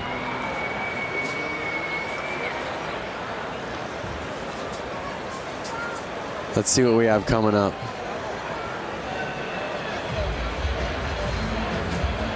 Oh! And just with so little weight between these guys' legs, it's like finding that balance. He's gonna feel that on Monday. He's gonna feel that tomorrow. A little bunny hopping across the finish line. The results officially coming in. And it was Andy Pickett, our fourth and final lead change, who was able to take the top spot away from Logan Schwenker. What a race, a crowd pleaser. Let's send it down to Diana, who's with Andy. I'm standing with Dante Scavo, who actually got last place. And you know what? I think he had the entire arena laughing and cheering for you, really. You went down in the corner, you had planted. Thank God for your helmet. Walk us through tonight's race for you. You know, I just wanted to represent all my buddies at C&L Machining and everyone in the Shitbox Scooter Club, man. You know, our shit really runs. All right, well, give it up for Dante Scavo. He had all y'all entertained for tonight. Thank you so much, Dante. Guys, back up to you. Thanks, Diana. Make this your year to ride. Learn from the experts and get 50% off the Harley-Davidson Riding Academy. There's a new rider course. Use the code right now. We're giving you the code. RIDE50. Limited quantity available. The offer ends 3/3. That's March 3rd. That's just 3 weeks away. Less than 3 weeks. h-d.com/learn to ride for more info. Get 50% off, Lance. Head over to h-d.com/learn to ride. So here we go, the PW50 main. This is where I started out, on a little PW50. Mine was pink, like you saw that first one. Was it really a young Lance? How old of a boy were you? I was 4 years old. Get out of here. And you see that pink model was from like the late 80s, early 90s. And these bikes have not changed for, I would say, 30 plus years. That is just a testament to these bikes.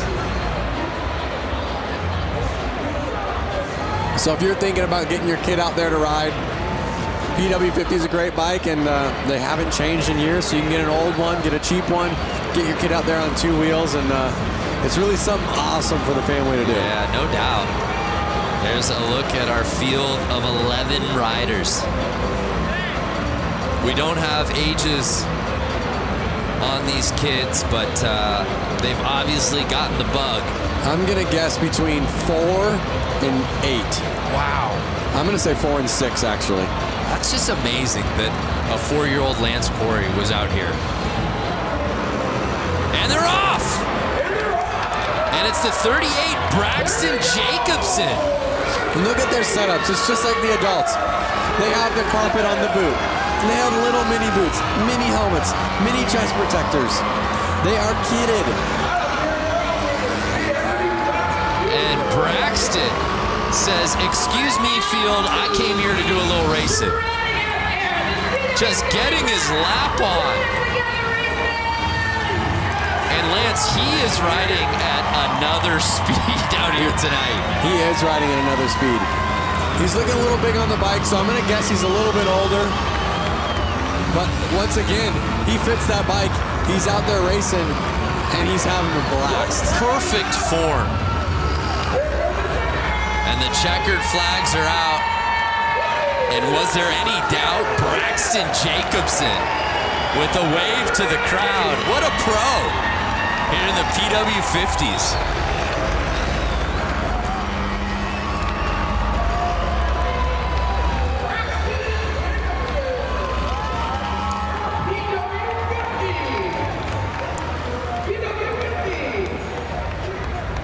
How epic. And he didn't have the inside positioning to start that race. He had to come from middle of the line there to get that hole shot. He had his eyes on the prize. That's a fact. It's so inspiring to watch this. My daughter's 2, and It definitely gets me excited to get her on a little mini motorcycle like that. You don't have yours from when you were racing at 4, do you? It's got to be in a garage somewhere. I don't have it, and I regret not having the chance to keep it, but I was 4, so if my parents sold it, they probably sold it to get me a bigger bike. But you know what? Let's try something right now. If you're watching this and you bought that bike 20 years ago, get in touch with us.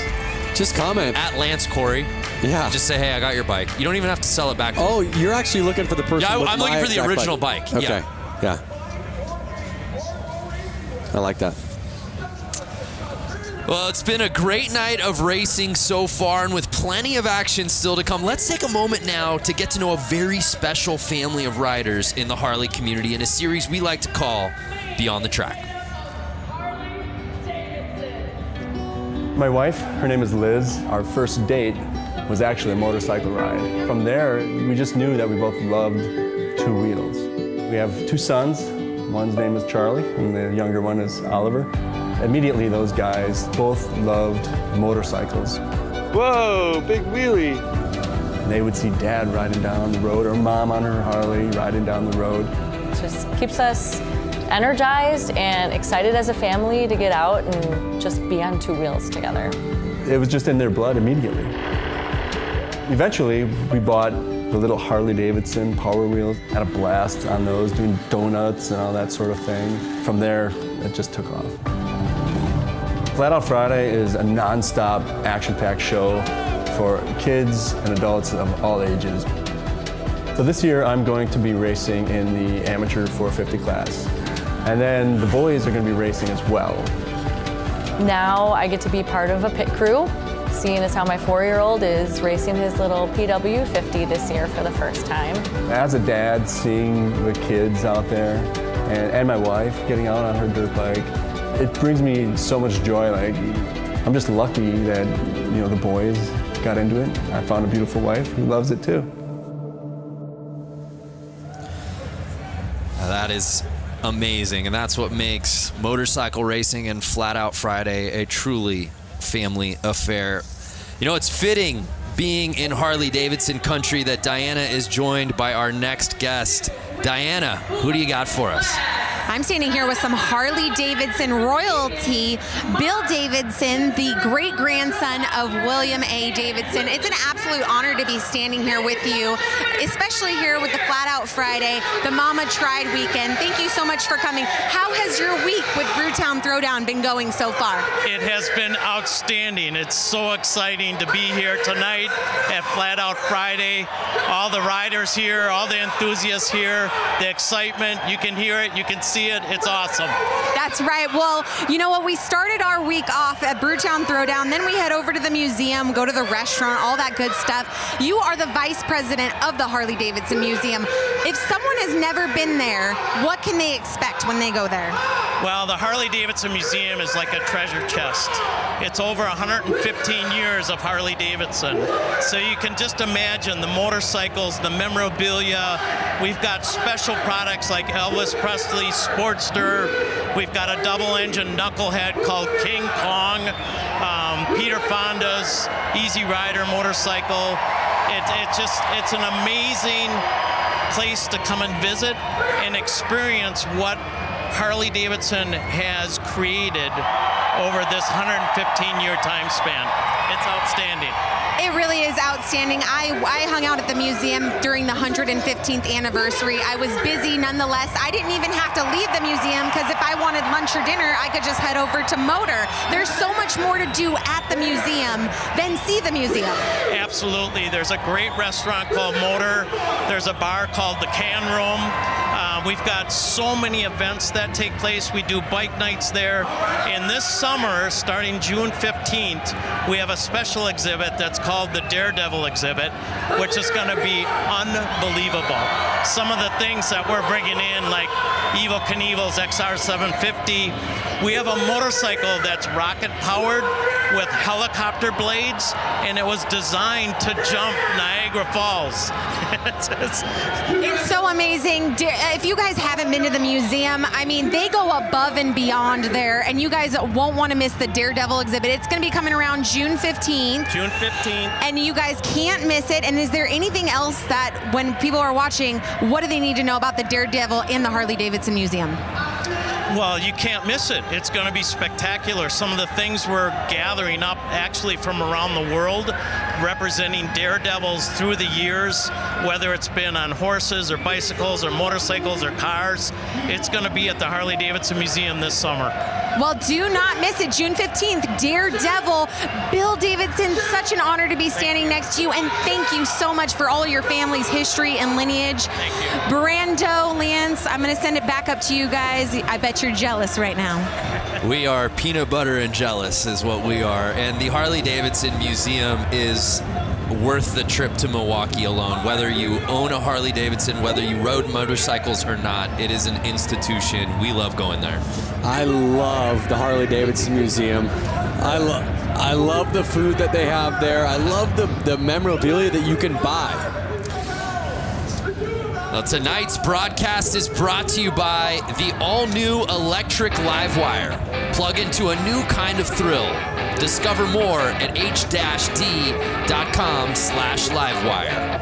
And by Eagle Rider Rentals and Tours. With more than 150 locations in the United States, rent your dream bike for a road trip across town or across the country. Eagle Rider's the official U.S. provider of rentals and tours for Harley-Davidson Motor Company. Visit eaglerider.com to learn more. Well, the show moves on here at Flat Out Friday as we move on to our next class. It's time for the women's hooligan main race. Let's head back down to Johnny for a little report from the course. Johnny, how you been, man? You know, just down here watching the action. You know, we got a full class of women hooligan bikes this afternoon. And to me, you know, if you look at these women, there's not many over 5'10". I'm 6 foot, and these things are 500-pound motorcycles. And even me riding them around on the street, I get, you know, intimidated. So these girls are jumping out here, and they're going to put on a show. You know, the racing's going to be really good. Throwing these bikes around like, you know, like they're mini bikes, and making some good passes. I'm excited for this. Yeah, we are too. Well said. What a sharp lineup of motorcycles, Lance. Yeah, I'm looking at the start list right now and looking at the women out there. I see a name that's familiar, Kaylin Thorian. She is a professional skier. Right. Who loves to ride Harley-Davidsons. Clearly. The bike she's on is not even her bike. She flew here, asked to borrow one of the hooligan racers' bikes, so she's out on there on someone else's bike. She loves racing so much, she loves motorcycles so much that she found herself out here sans bike and just said, I'll figure it out. Yep, and she's right there, the number 46.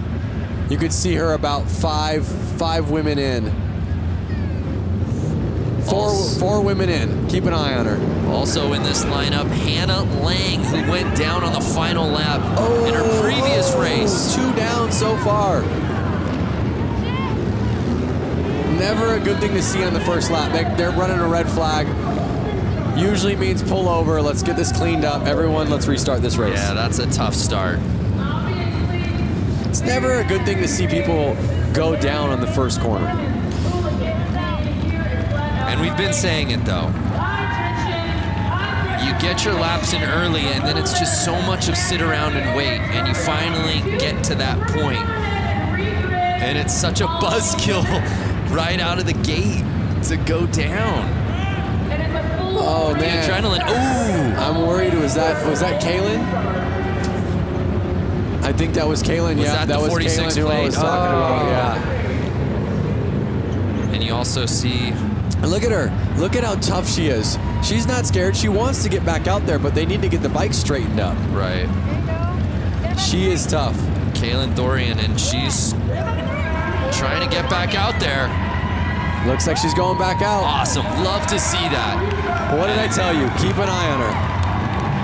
Again, what a story, traveling out here to Milwaukee without a bike.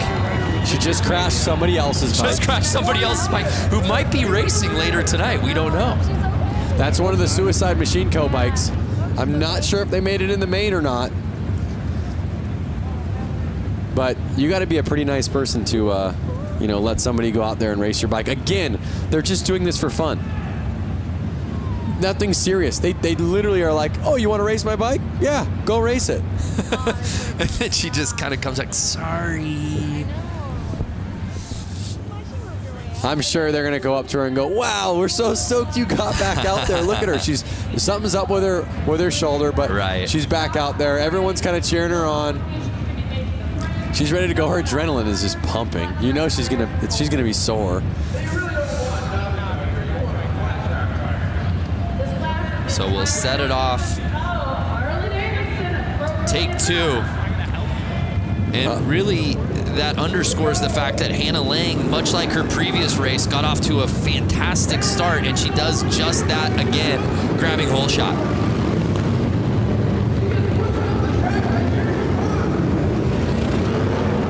Hannah Lang looks to have qualified first, and now she's in the lead. We'll see if she can keep that fastest lap time in the front of the track. So she's holding on to the top spot, but she's on the outside. Oh! And she pushes off. That was Lassen. That was Lassen, who was right behind her. Kristen Lassen was pushing hard, but pushed a little too hard.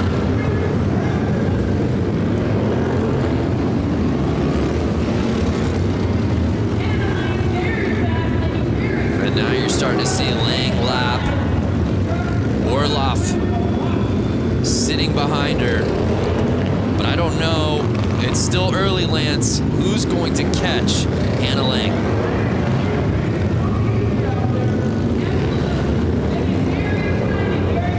They're a minute in the race. You can already see Lang's got a 5-second lead on Orloff. Leah Orloff sitting in that second position, but she's got so much ground to cover, and Hannah Lang just seems to be getting faster as this final moves on. Every lap, your confidence kind of boosts and boosts and boosts. You're getting more comfortable. You feel the track more and more. You understand the track more and more. As long as you can keep your excitement level down, you can usually hold on to that win.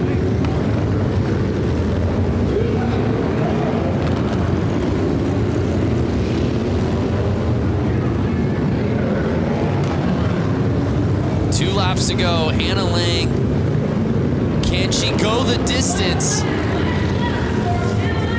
and win this thing from start to finish? And she does just that, the unofficial results dropping. And the thing that really stood out to me, Lance, was just how comfortable she's looked on this course, and she's probably ridden more than anybody out here on this lineup as she was part of that women's main just a couple of races ago.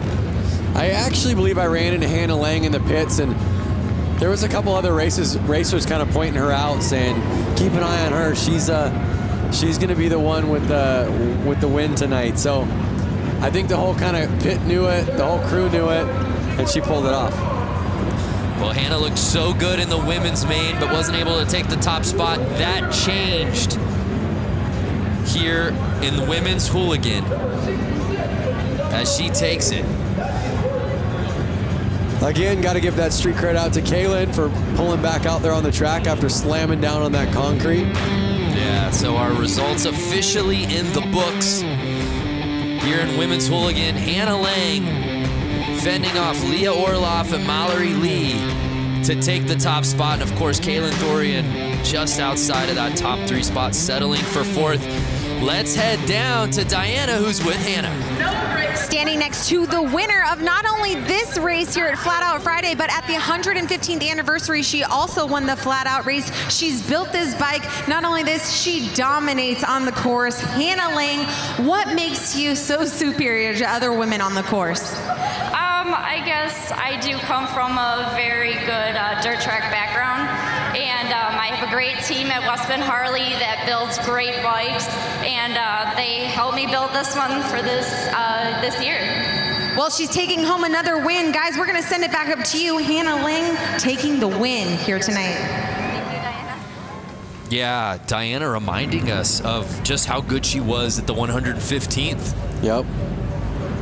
Late last year. Confidence is key. So we turn our attention now to the next class. It's time for the amateur main.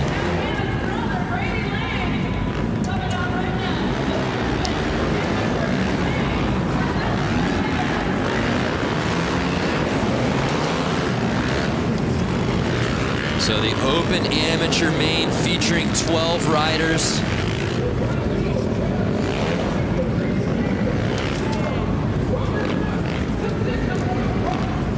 Headlined by some familiar names, including Matt Schmidt. I see number 90 of Brady Lang. I'm wondering if that's a relative. Oh yeah, of Hannah, possibly. A family of racers. Our boy Brewski, back in the mix. Ezra Brewski. I saw Cody Funk earlier racing. See him out there again.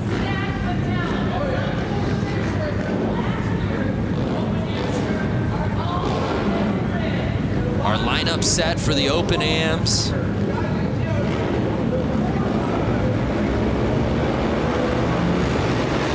Chaz Maimon Jr. on the inside. Can he grab the lead early? He does just that. Hugging the inside so he doesn't get past, staying on the gas.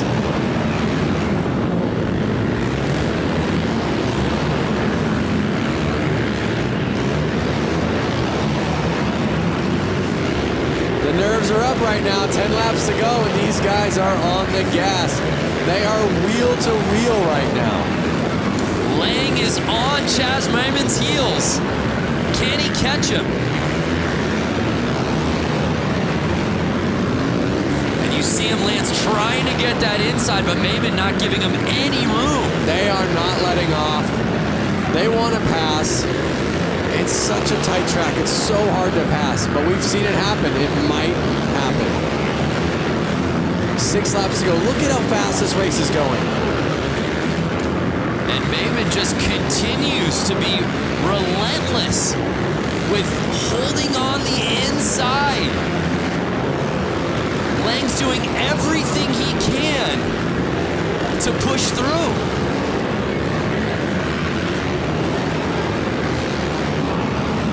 Now, when you're sitting in that second spot, as Lang is, you know the strategy. I've got to get to the inside. I got to get to the inside, and you're not getting it. At what point do you just figure out, I got to make this pass one way or another? Did he make the pass? Did he make the pass? Oh, man down, rider down. He's in the lead. He made the pass. Lang made the pass. You're right. Lang is on top. Must have happened without unofficial results, and he does it. Was that the final lap that he did it? I think those results are a little off. I believe Lang pulled it. Lang is on the 90 plate. Yep. And so he sure looks like he did. Lang wins the women's class. Lang wins the open amateur class. So what you're saying is when you register for these races, you should write last name Lang. What I'm saying is the Langs trained together. The Lang train. Yep. And they knew exactly what to do. There's the pass right there. Whoa. We said it. All race long, Lang was just looking for that opening. Do not give him the slightest daylight because he was going to take advantage of it. Flagger, almost down for the count.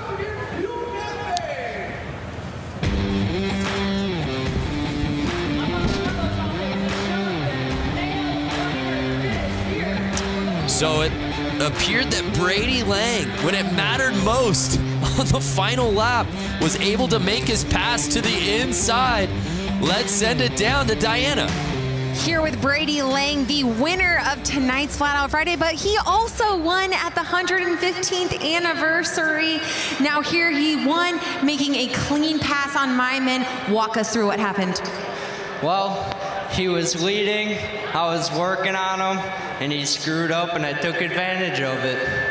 Taking advantage of it. And I know for those of you watching on Facebook Live right now, you can't hear the crowd, but you know what? That one got him good. Is there anyone that you would like to thank and also congratulate your sister, both of you guys winning here tonight? Yeah, I'd definitely like to thank Southeast Sales, West Bend Harley, Spectral Oils, Bell Helmets, Trier Distributing, Moose Racing, Promotion, and that's all I can think of for now. All right, congratulations. Another Lang on the podium. Brando, Lance, back to you.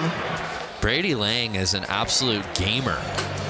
Diana, next time you ask the winner, I want to know like what they had for breakfast and lunch. Were they so nervous that they could barely eat, or did they load up? Yeah, what was the meal of choice today?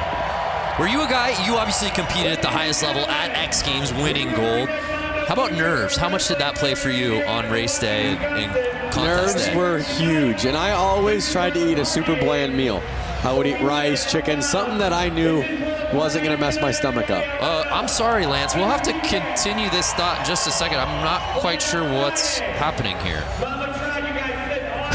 Being in Milwaukee and hanging out, having a great time. I brought some of my guys with us.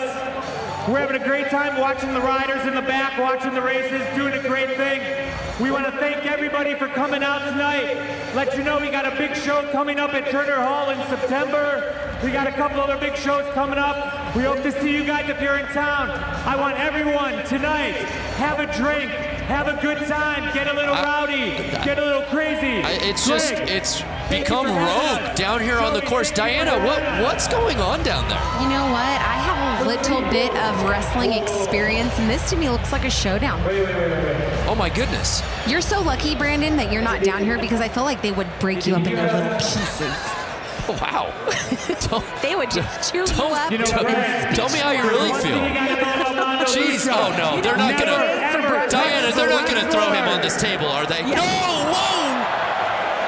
Thank you, Milwaukee. Lance, the man has a family, Lance. What did they put in their Wheaties this morning, guys? That's what I want to know. They just threw that man on a table and broke the table. Was that Vance or Lance? Hey now, that was Lance's alter ego, Vance. You know, that's got me thinking, Diana, Lance. Obviously, these wrestler takeover. What would be your wrestling name, Diana? What would if you're wrestling? What would be your nickname? You know what? I honestly can't even answer that because I don't know. Why don't you give me a name, Brandon, right now? Give me a name. Diana. What rolls off the tongue with Diana? Dirty Diana. Okay, you said it. If you could say it, I could. That would be your walk-in music. Yes. Michael Jackson, Dirty Diana, right? I would even do the little hip thrust, you know, like little pop that he does. Woo! Ow! Lance is quiet. Look, you can't even get a word out. He's just. I was the one that went. Ooh. Oh, okay, you mean Lancelot? Lancelot. That was good. And it would be he would be like a knight theme, like sort of a middle-aged theme, Middle Ages. Exactly what I was just gonna say. He would come out to the Lancelot music, have a sword. Girls would love him. Diane, how's it going over there? Diane, is that you? Vance and Diane, the alter egos have come out. Oh my gosh. Hey, it's time for some racing. Who's ready for Booty Man? Booty, the best race of the night. Booty Mains. Lance, you love this one. Talk to us about Booty Main. Booty Main, basically, they got to be on a pull start bike. It's got to have no suspension. I guess they probably get a rear brake on those things. It's kind of something that you would pull out of your shed with your lawnmower motor in it. It does sound like a lot of lawnmowers.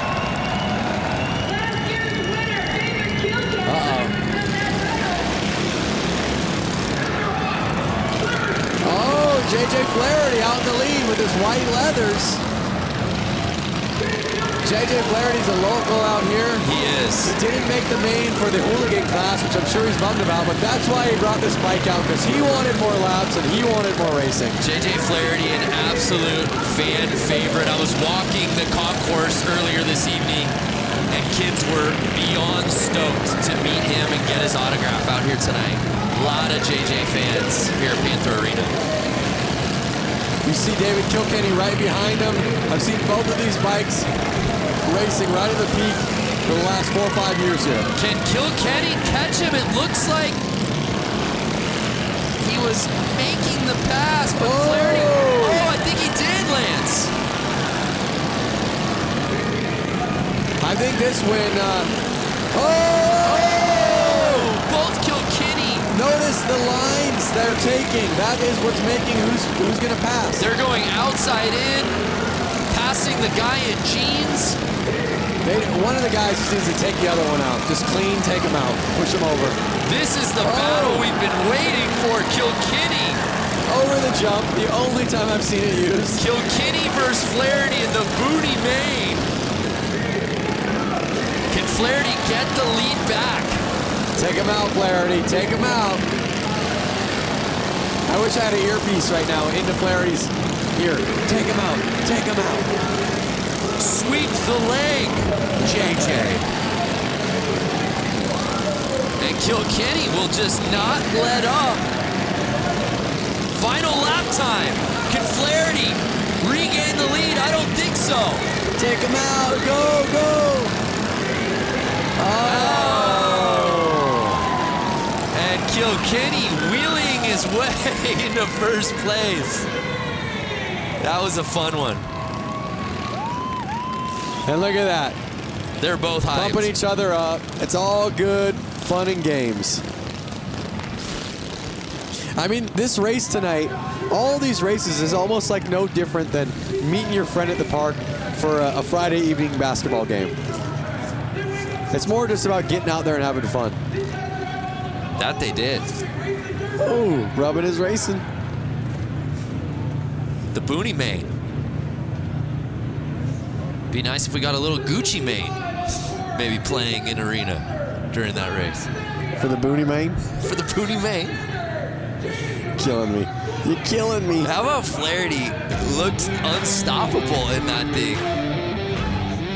But it was David Kilkenny who grabbed that lead and wouldn't let go. David Kilkenny winning Booney main. Let's head down to Diana, who's with David. David Kilkenny dominating out here. David, you were working in and out with JJ Flaherty. Walk us through why you're so dominant over him. I don't know. I think we just ride together a lot, and I don't know. We both like to have fun on these silly little bikes. Well, why didn't you just punt him off in the corner?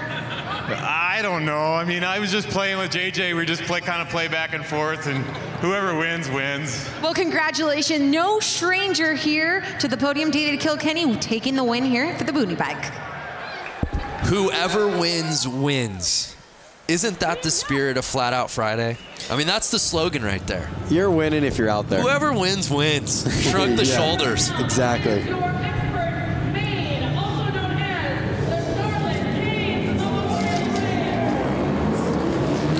Now we're getting into the big dogs, Lance. Expert main. That means we've got to bring in our pro, Johnny. Break down this category for us, these riders, these bikes. So, you know, these guys are on 450s. They're used to racing on bigger tracks. You know, the spectators are about the same, so the nerves aren't so much. It's just a tight track that's really going to amp these guys up. You know, all day long they've been watching the track, you know, really seeing if the track is changing. Because these guys, unlike those guys, you know, just said on the boonies, hey, whoever wins, wins. It's not these guys. They're wanting to take home this win. Even though they're not the big show here tonight, because the hooligans kind of take over, these guys want to win. They have bragging rights because this is off season for them, and they want to go into the season saying, hey, I won Flat Out Friday. I bumped the guy out of the way. You know, it's going to get aggressive. These guys are going to put on a good show. You know, and it's going to be a quick race. It's going to show some cool racecraft out of these guys on this racetrack. Yeah, that's a really good point from Johnny. It is a really nice teaser for the season for a lot of these guys. On top of bragging rights, there's something about getting this win here tonight. And just to add this to your resume as another win, sure. it always helps your resume to have one more win on it. And they're off. It was the 65 who got the lead. And oh my, the 20 plate. Doing a little bouncing and taking over the top spot. One of Harley-Davidson's themselves. Jared Vanderkoop.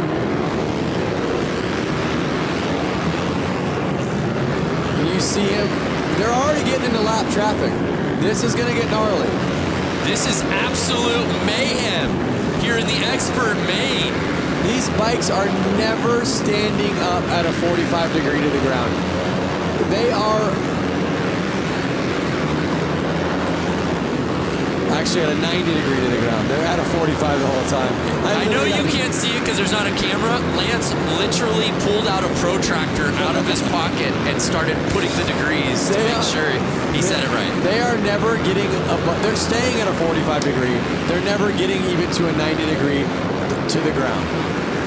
So Vanderkoy in first place. Oh, a little tap. Like, get out of my way. As he's making the this. laps.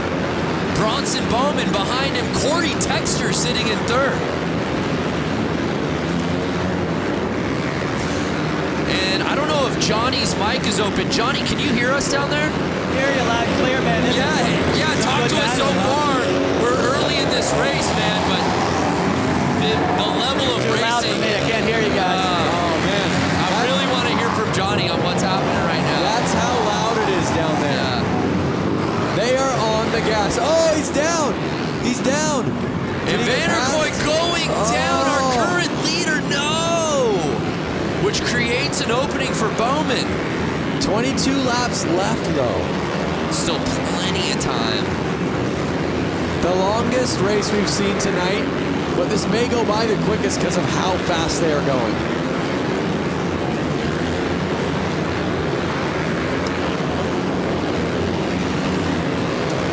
So it's Bowman still in first place, Corey Texter behind him. And you know who I don't see any side of, at least at the top, is the 69 plate, Sammy Halpert.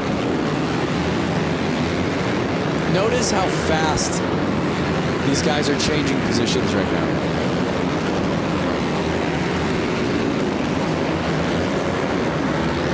Jared's already back to third place. He's 4 seconds off the leader. Can he reel him back in? And Bowman is just full throttle on this track here tonight. And again, the mentality shifts, right? It was the boonies right before this. Guys just having fun, screwing around. Whoever wins, wins. And the now entire vibe has changed. And now I'm on the edge of my seat. Yeah, literally, you are. So Bowman holding off Texter. I'm trying to just pay attention to who's staying in the lead right now.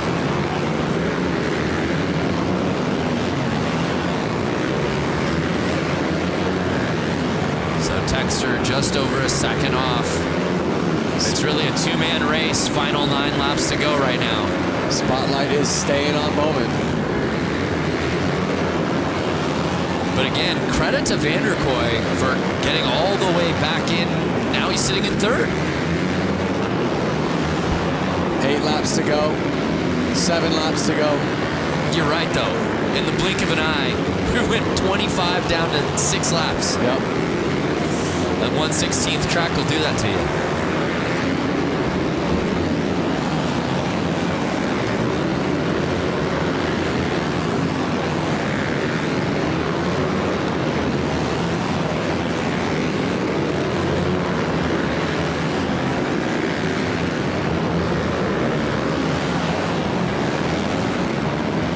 So wait a second.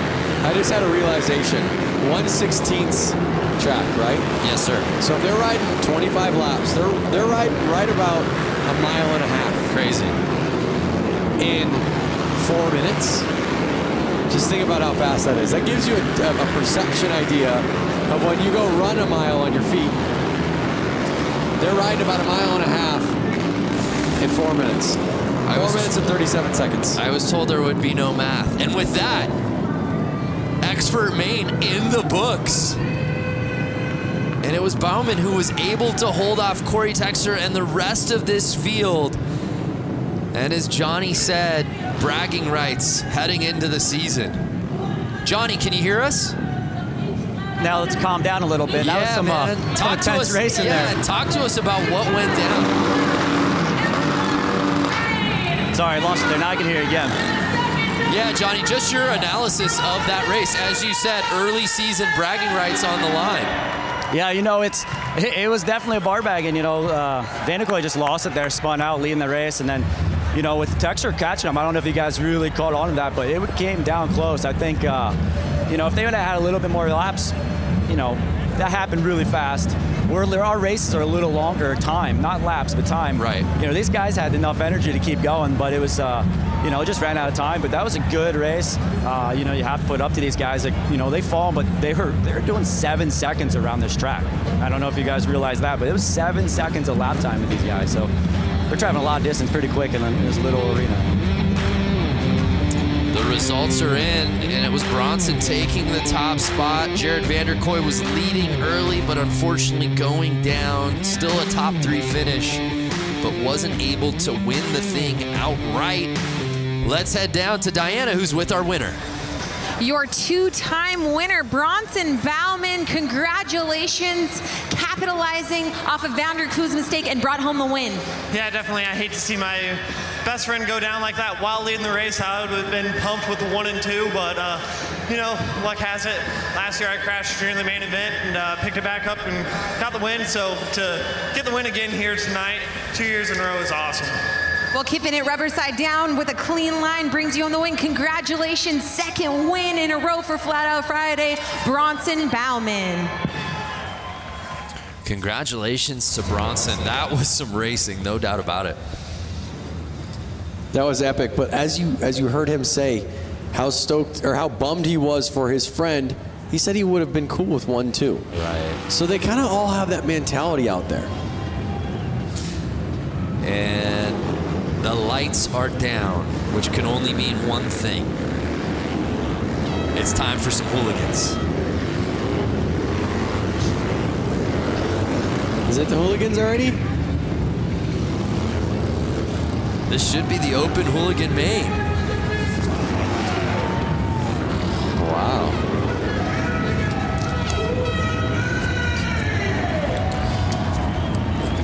The night is going by so fast. Crazy. I'm like, we're already to the hooligan main?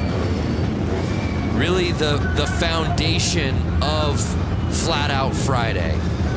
The spirit of this night of racing is really headlined by this class, Lance. A group of guys that really got this going from Southern California that made it kind of known in the social media world and showed the fun about it and showed that you don't need to take it too seriously. You can have fun. You can build these bikes in your garage.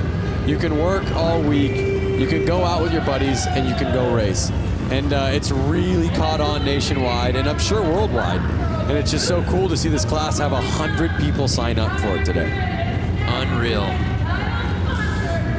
So a lot of familiar names in this starting list, and they're off.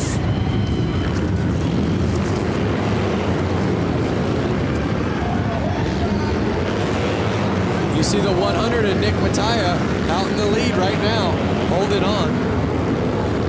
Can he hold it on for the next 11 laps? Heverly right behind Mattia, but right now, Nick is building a sizable lead.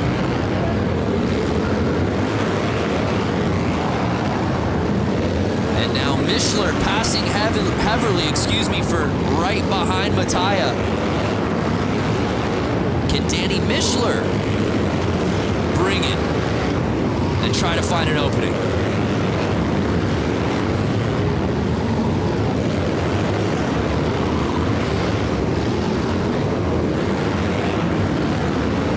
Laps to go, over halfway through the race. Nick Mattia just making this thing look effortless. You can see how calm he looks. You can see how smooth he looks. And that's what really you see in most winners. Now Benny Carlson has jumped up into second place. Oh no! Heverly passing Carlson for second. I don't know who's going to be able to touch Nick Mattia for that top spot. As he passes the checkered flag. Nick Mattia getting the whole shot. and never looking back.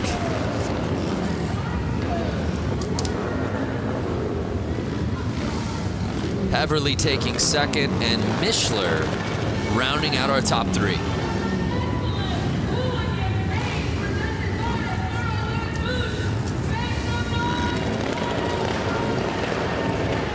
Look at that, rubbing his racing. Yeah, there's a great look on the inside. Oh, look at him riding those cones right there.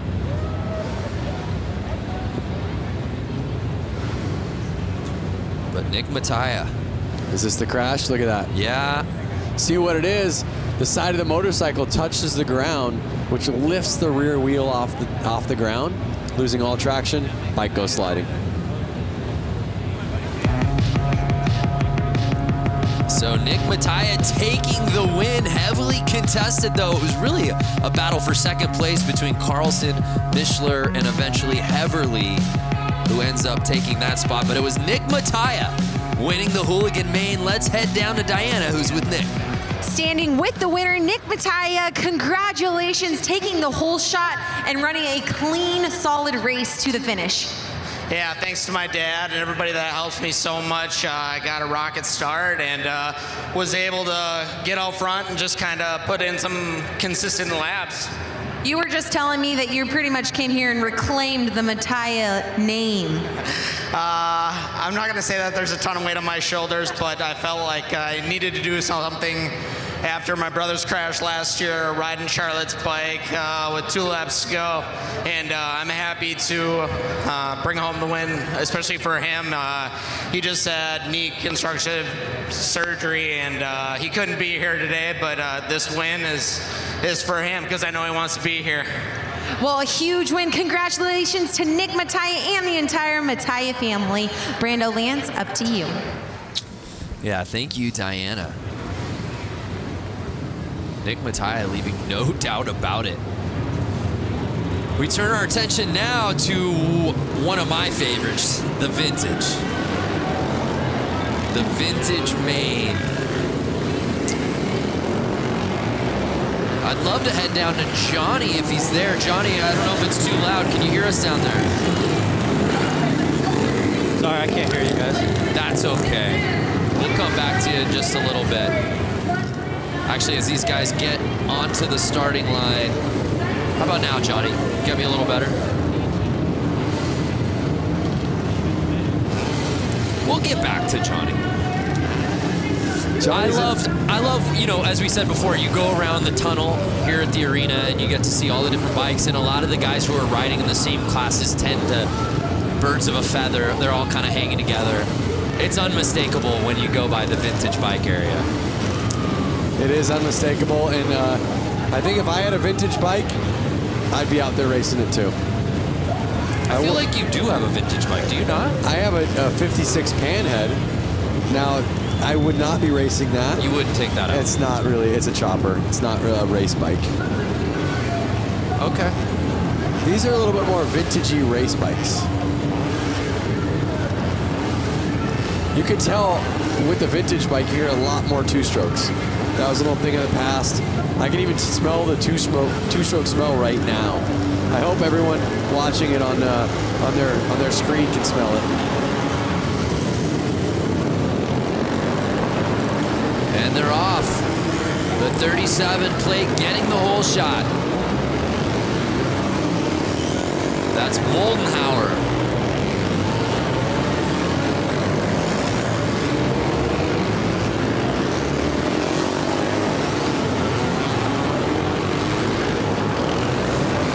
Really neat, Lance, was watching this class out during the Harley-Davidson. Oh, look at that. Oh! Couple bikes down. I'm not sure if they've broken down on them.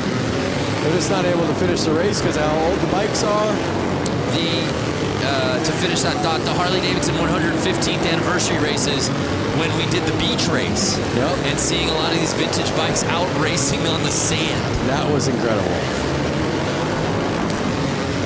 So Moldenhauer really just kind of weekend cruising right now to the lead.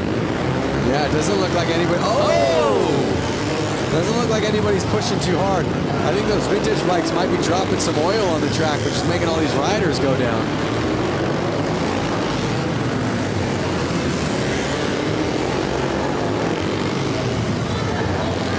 So 4 laps to go. Moldenhauer with an easy lead. Girono behind him. He's kind of right on him. It's not an easy lead. Yeah, Girono making it interesting now. He's catching the zero up. plate. He's right there. It's a little confusing because you see the 22 on his back and the 0 on his bike, so it was a minute to figure out who it was, but he held on. Yeah, Moldenhauer, you're right. It was just tough because he had built such a lead. You just felt like he was lapping everyone in the field. Yep. But he's able to hold on, and he gets the win.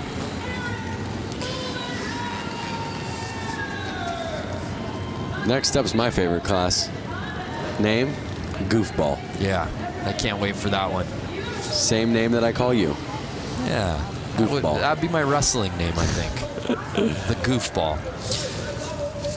So congratulations to Moldenhauer, who grabbed that whole shot and then clinged to the lead. He said, "You shall not pass." And no one did. It's his race to win.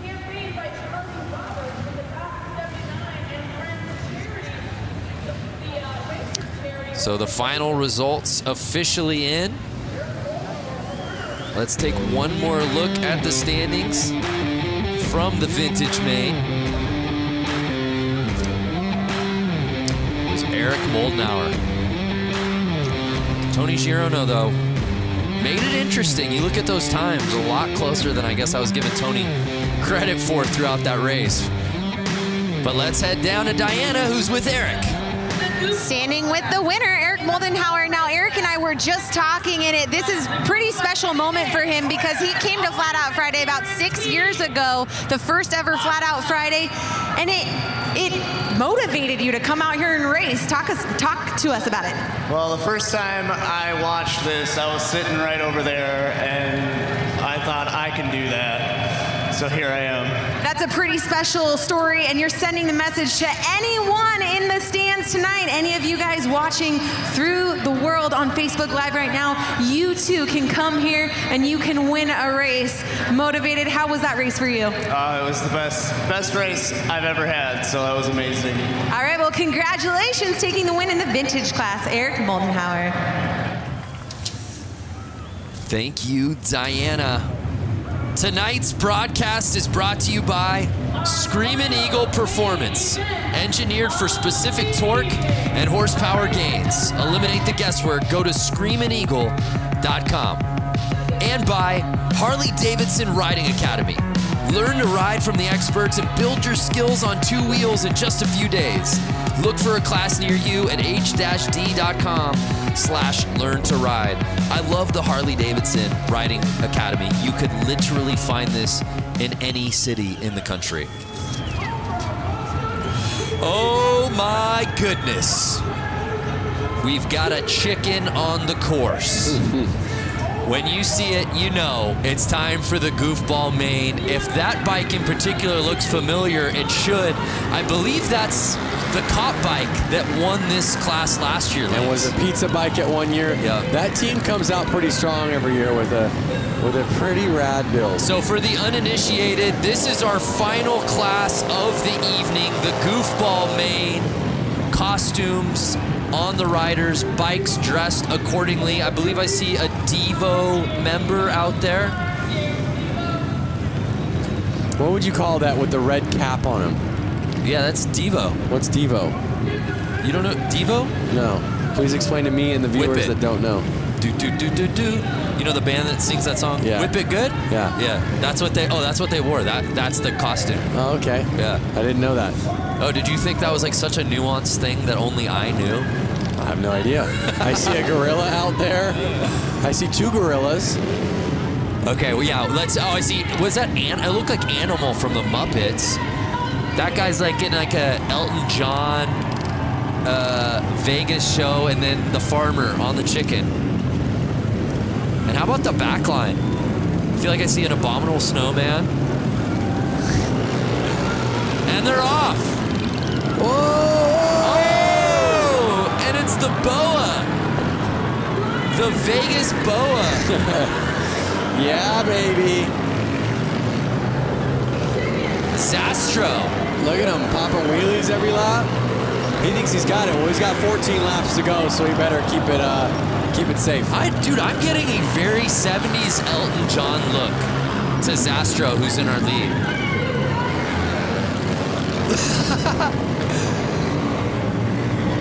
An unmistakable flair from Zastro around this course. Oh, the chicken! The chicken hit the ground. The farmer could not control his chicken. What's the three-wheeler doing? Chicken's down. Elvis is running it. Who's going to catch the boas? As he's making his laps. Nine laps to go. I'm kind of hoping he makes somewhat of a mistake so somebody catches up to him. I just hope that he does win it so he can ask Diana during the winner's interview what exactly he's going for on this look. I want that lawnmower. Hey, Diana, can you hear us? I can hear you. I think what I am going to be asking him is just, was Elton his inspiration? I think he's going to say yes. But you know what? I really do have to give a shout out to the guy who's in the red jumpsuit, the number 77, John Dunbar. He actually works for Harley-Davidson, and he has this little boonie bike that he basically contrapted together. It almost looks like it has a sidecar. But guys, that's actually the engine. Oh, so no way! Both of his hand grips are his throttle, and I just got to give a shout out because he's one of my bosses at Harley-Davidson. So hey, pal, good job out there. Hey, pander when you can, Diana. No shame in the game. Oh, I did not realize that's actually not a sidecar, but the motor itself. That's amazing. I think he legit has two motors on it. Two engines on it, I should say. Bike's off to the side. Everyone's being goofballs. And I saw 2 the laps checkered to go. out. Did the checkered come out? The checkered came out. I don't know if there's confusion out on the course. I think they're just trying to get him off the track. Get your goofballs off the track. So Zastro. Uh-oh. Joe is freaking at Goodland. He's letting it go. The farmer. Hey, if you can't burn out in the goofball class, when can you, Lance? He's trying to shut his bike off. Stop, stop. And you see the police lights shining through the kit. What came first, the chicken or the hen? I think the chicken. And they're not getting off the track. No, they're not. Can you blame them? I want to see a wheelie for an entire lap. It can happen. It can happen. So that was awesome. Let's relive that first lap. Look at that save, though. And let's not forget, he being the farmer and the chicken, the farmer in the Dell, won this race last year as a police officer. But it was Zastro in what I believe to be 70s Elton John garb taking the win.